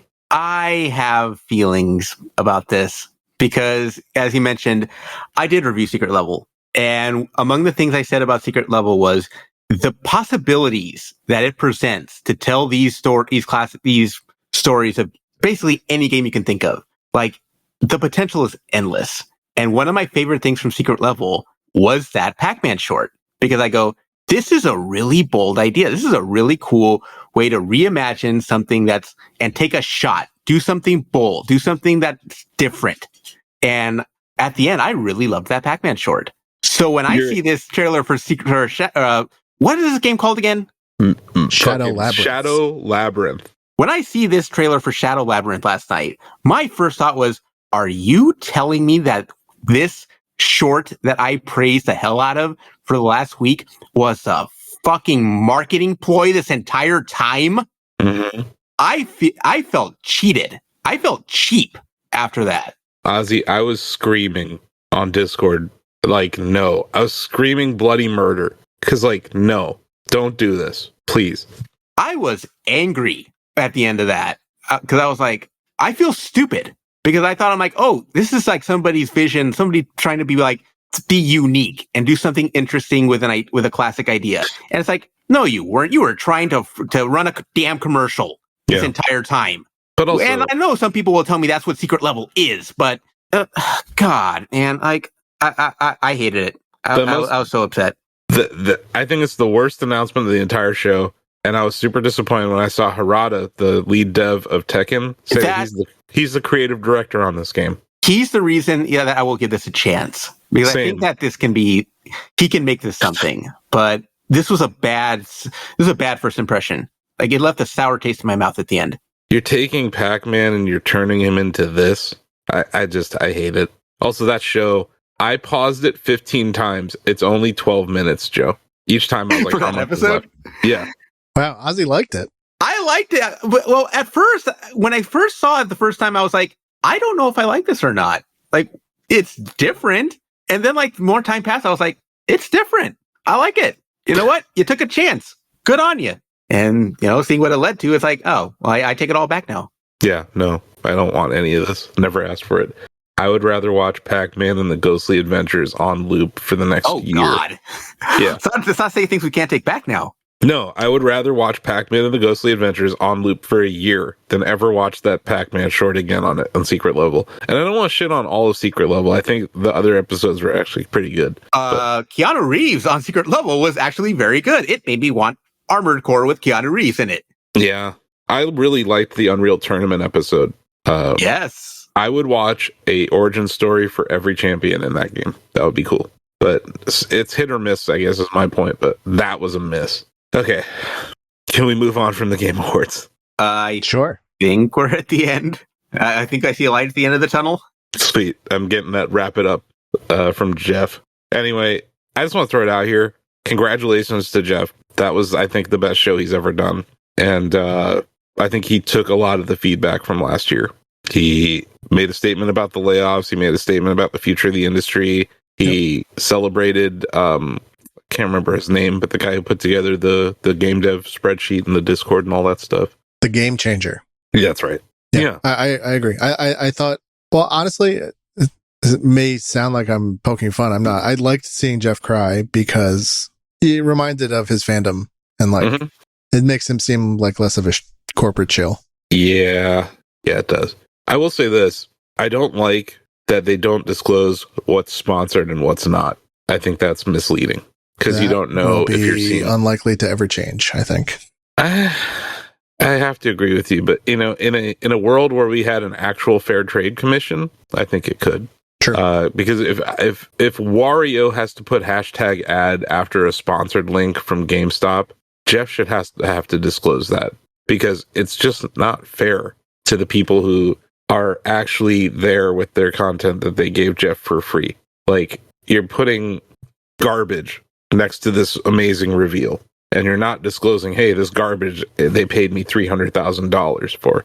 Like, do you think The Witcher paid him? Do you think Capcom paid him for the Okami reveal? No, I get that. But, like, there are times where, like, Nintendo didn't have a trailer there. They paid him for an ad, right? I just wish they were more honest about it because I feel misled every year. So that's the only negative I have to say. I saw a tweet from Alana Pierce that there were people like in the aisles, and even Jeff himself was yelling at people to give standing ovations during the show.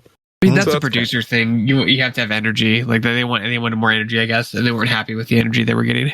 Yeah, I don't know. Maybe making that's pretty standard, like in the industry, honestly. Yeah, if that's the only negative to come out of the show, I'd say it was a huge success, especially compared to last year. And then, yeah, Sten Vinke's statement at the end I thought was solid before he handed out the Game Award. Yeah, because congratulations to all the winners. And if you didn't win, maybe you'll win a Shack News Award. This is true. If you weren't nominated, maybe you'll get nominated by Shack News. Just saying. The Shack News Awards are pretty cool. And we just wrapped filming our deliberations yesterday. So, hallelujah. Nice. I am going to lose my voice, like, probably today. I feel it. You know that feeling? Sure. Yes, I've had it myself for past couple days. It happened to you last week, right? Yeah. Yes, and I'm still not fully recovered. No. But yeah, I've been trying to manage my voice during the deliberations, but we're done with those.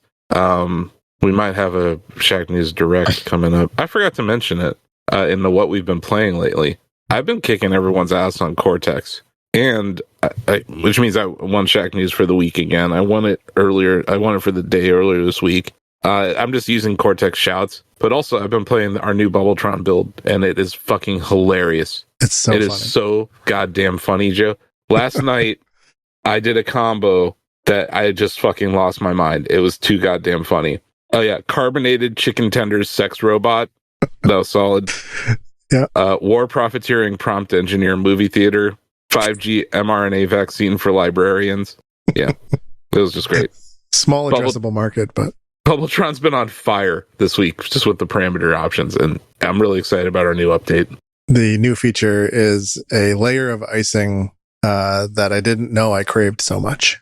It's like we have it on the dev environment now, and like I play Bubbletron on production still, but I'm like, oh my god, it feels like a different game now, which is exciting. But yeah, I think we're like seeing the vision of it play out. Anyway, we did review some games this week. My god. So here is Storytime Reviewsa, the Reviews Palooza by Shacknooza.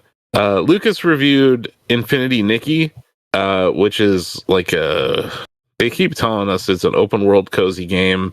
The trailer they showed at the Game Awards was like that straight up ripoff of Jump Up Superstar. Yeah, game seems decent. Got an 8. I think this is going to be crazy overlooked. Mm-hmm. It already feels like it's been crazy overlooked, at least by us.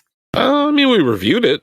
We did review it, but like we've been talking a lot about Indiana Jones and Marvel Rivals, and it's like there's this other. We've even been talking about Power Rangers, and it's like, oh, I forgot that this other like open world cozy game came out, and it's like this does look like my jam. So yeah. Sonic Frontiers meets fashion designer is how Lucas described it. So he has a way with words. He does. Ozzie, you reviewed Marvel Rivals. Also got an 8 out of 10. Really like how close to that OG Overwatch, how close it comes to scratching that original Overwatch fix. I love that all the heroes are free. They all play differently.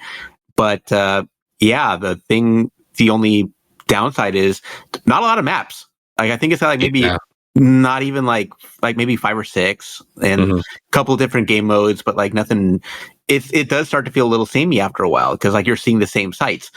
But I did like that the maps that you do have are destructible. Yes. And the destructibility of the maps is such a cool little addition to it, and it changes the way you approach the game.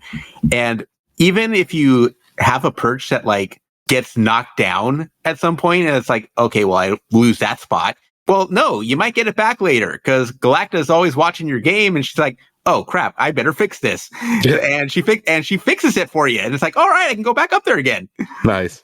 So yeah, the moment to moment in Marvel Rivals is a lot of fun. And who are you maining? Do you have one yet, or are you still just I had Jeff in the last beta, but I'm like I said earlier, like Jeff's a cheat code. So I think I'm more getting into Moon Knight.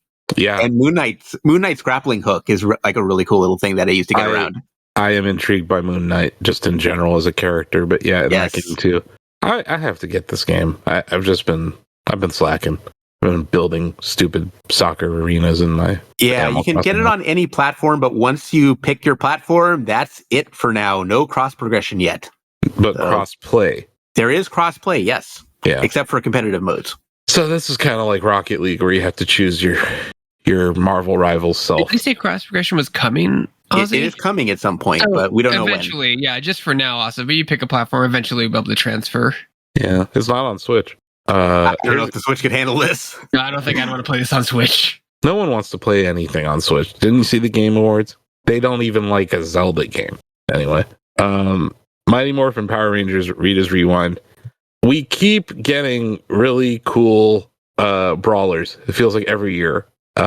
This one is not as good as Streets of Rage 4 or maybe even Shredder's Revenge last year. It's this is a Digital Eclipse joint, right? Yes, and this is it's an admirable effort from them.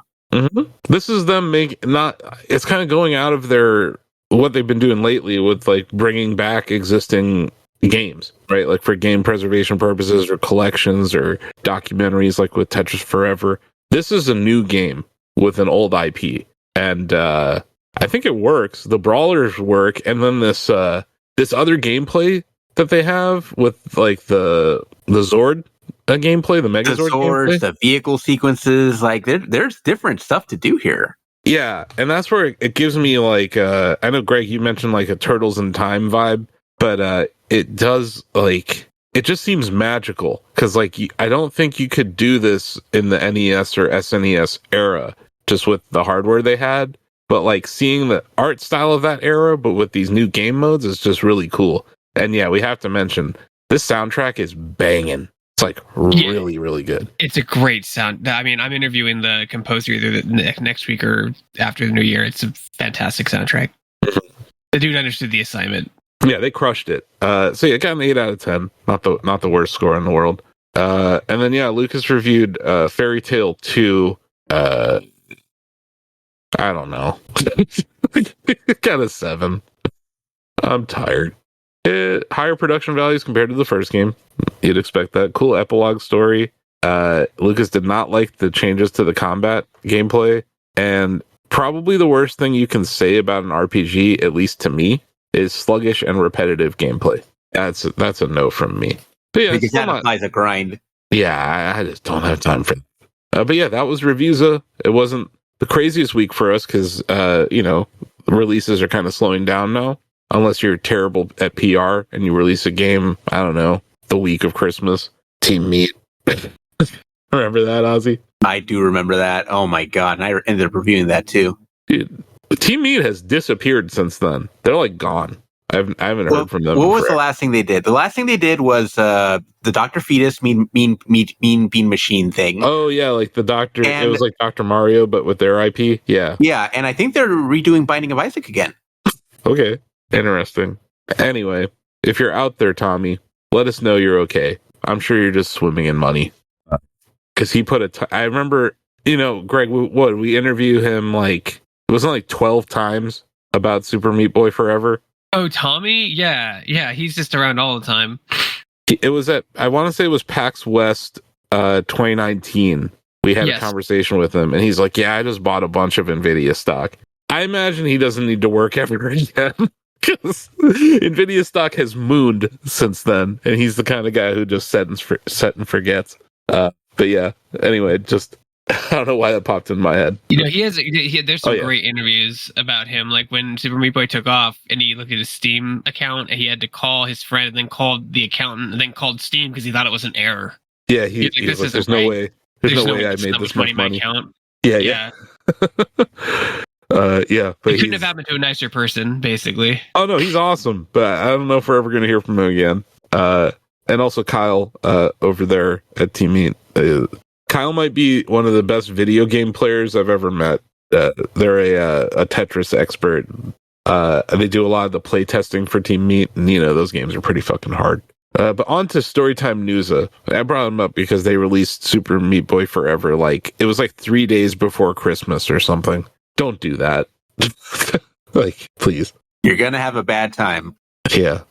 Storytime Newsa, which is trademarked. It's a news palooza. It's not really a big palooza here. We went through all the news already, right? Oh, this is like a palooza to me. Two big stories. These are two big stories, but two. I've done this podcast in 15. That's a palooza. 2 is whatever. All right. How about a news snooza coined by Shaq Newsa? There you go. Cyberpunk's adding car customization. That's cool. Some more photo mode improvements. That's neat. I saw Edge Runners is getting a manga a prequel. Oh, that's kind of neat. What a comeback for that IP in that game.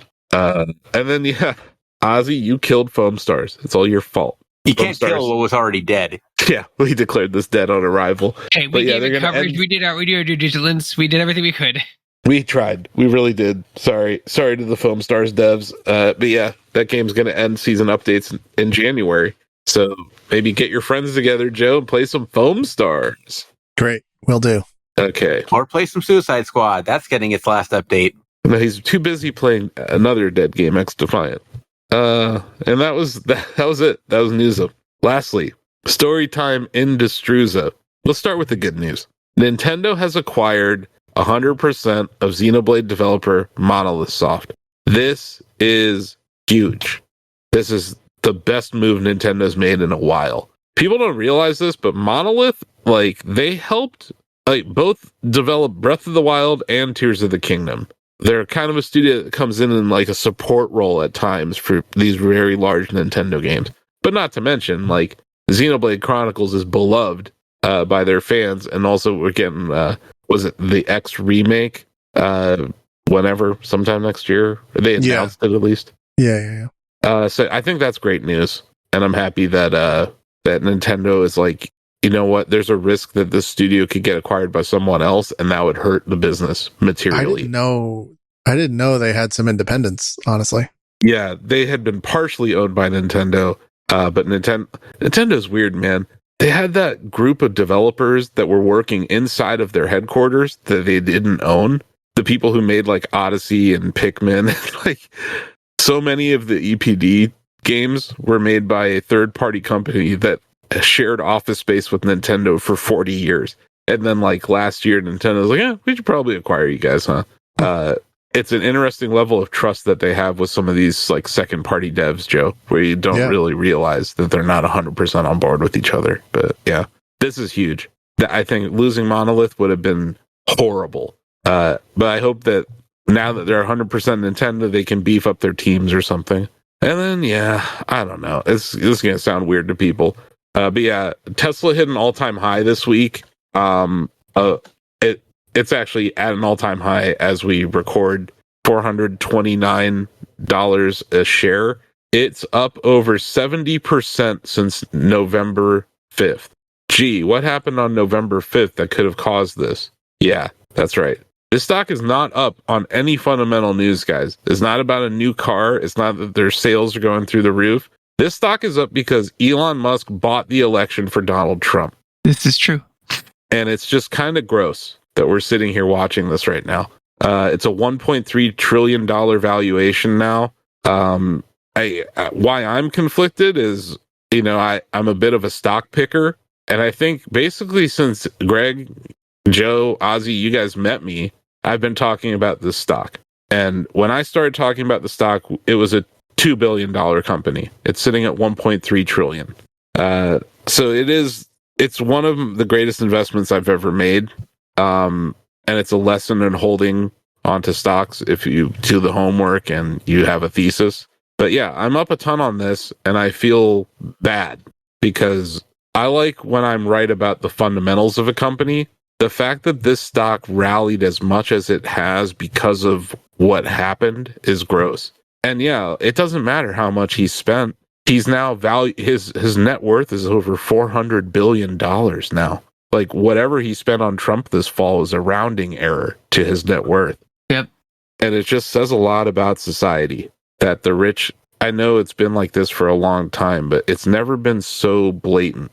The level of corruption in this world is at an all-time high. And what this says about the stock market, what this says about the government, what this says about the future of this country is really sad. And I think that this is like, I was tempted to sell it because I'm like, okay, it's I don't think it's worth $1.3 trillion right now. But I also don't think that the stock or any stocks really are moving logically right now. So as someone who is a stock picker and analyzes companies from the bottom up, I think this is one of the most challenging environments ever. And this stock is a conundrum to me. It shouldn't be up. They're having a bad year, but it's up because he bought the election and he's going to have control and he's going to get to pick winners in industries. And he's head of the Department of Government Efficiency. And I don't know. It's just messed up. Almost like it was more of an investment really for him to win to get in this position. And no, I think it's about Mars. I think it's always been about Mars. And it's still about Mars. Now he gets to pull back any regulations that exist in South Texas so he can pollute the water and all that stuff. Like it's where we're heading is not great. And that stock hitting an all-time high on that is just kind of gross. So yeah, fuck you, Elon Musk. But the other thing, like, because he succeeded with manipulating the internet with Twitter, like he's never going to sell Twitter. He just proved why he bought it. He proved the reason he bought it was he could control the masses by spreading disinformation rapidly. And everyone's too damn stupid to fact check. So, yeah, I don't know. I just wanted to mention it, but it's I've made a lot of money off of it, and I don't feel great about it. But, you know, someday, it's in my retirement account, so I'm not going to sell it, because I'm not retiring yet. But it just feels weird. So that's it. I did it. That's the show. My God, that was a long one. We do have some community notes, though, before we go, speaking of Twitter. Sure. We have a few questions and comments from the Shack News community, which you can join by heading over to shacknews.com/chatty. or by emailing us at, I don't know, greg.burke@shacknews.com. He loves comments from people on the internet. We have a Haas Mamu corner, one of our most devoted listeners. He messaged me on Wednesday. He's like, is there any chance of a Shack Together episode this week? Yes, there is. And not just one. We're going to record 2 next week so that we don't have too much of a gap during the holiday break. But he said, love the 30 Rock reference by Joe. Thanks, Haas Mamu. Yeah. He's a fan. My favorite 30 Rock episode is the one where Liz Lemon keeps going to Cleveland on the weekend. It's hilarious. Gotta flee to the cleave, I believe she puts it. Yeah. That's great. She's funny as hell. That show's great. Tracy Morgan is great. It was a great ensemble cast. And that'll do it. My God. That's going to do it for today's show. Subscribe on your podcast app of choice and tune in every Friday for more Shack Together. If you made it this far, you like us or you like the content, go to YouTube. Let us know. Give us a like. Give us a follow. Subscribe. If you see us in a vertical video, share it. But yeah. And yeah, you can tell the podcast facilities, you can vote for Shack Together and just be like, it's the best podcast ever, blah, blah, blah. 5 stars. 6 stars if you can. Yeah, that's it. Ozzie and Greg, thanks for all the great coverage out of the Game Awards this week. And yeah, thanks for stopping by. And I know it was super early for you guys to wake up, so we appreciate you guys making the time. Everybody listening, go to Shack News Interviews and go check out our stuff. Absolutely. I know Greg's going to be working on some vertical videos too. Yeah. So yeah, just another day here in the Shack News Extended Podcast universe, or the SIPU as we call it. And there you go. There's your bingo card, Mamu. That's it. Thanks, guys. Let's wave bye. Say bye-bye. Bye-bye. I'll never forget you. Bye. See you next week for a ridiculous episode. Yeah, we didn't have a game this week. We're going to go so hard next week. Yep. Awesome. Well, see you next time. Bye.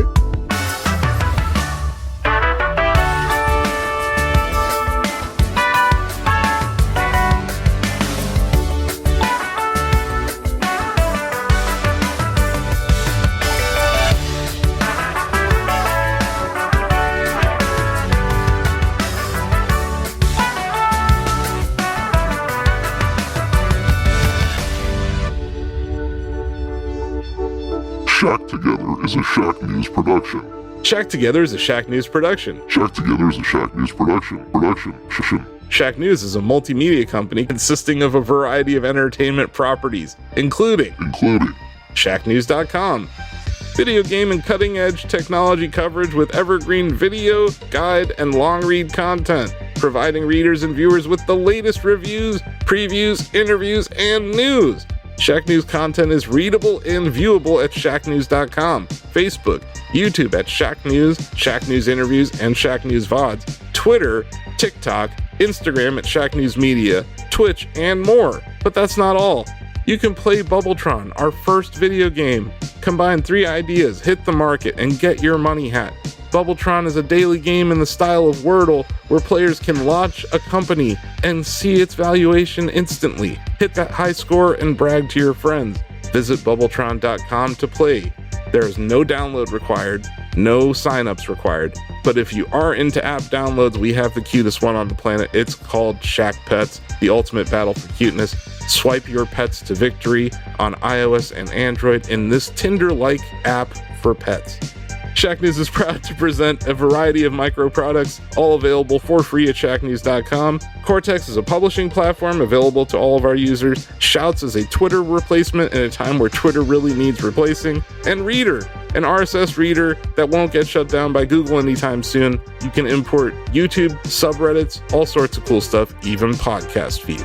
And lastly, all of our products are completely free to use and play. So if you're a fan of what we're doing and want to support the Shack News ecosystem, head over to shacknews.com/Mercury. Mercury offers subscribers access to exclusive Shack News swag like hoodies and VIP access to our long reads in downloadable format. It's a great way to support us. There's different tiers and you get a lightning bolt next to your name.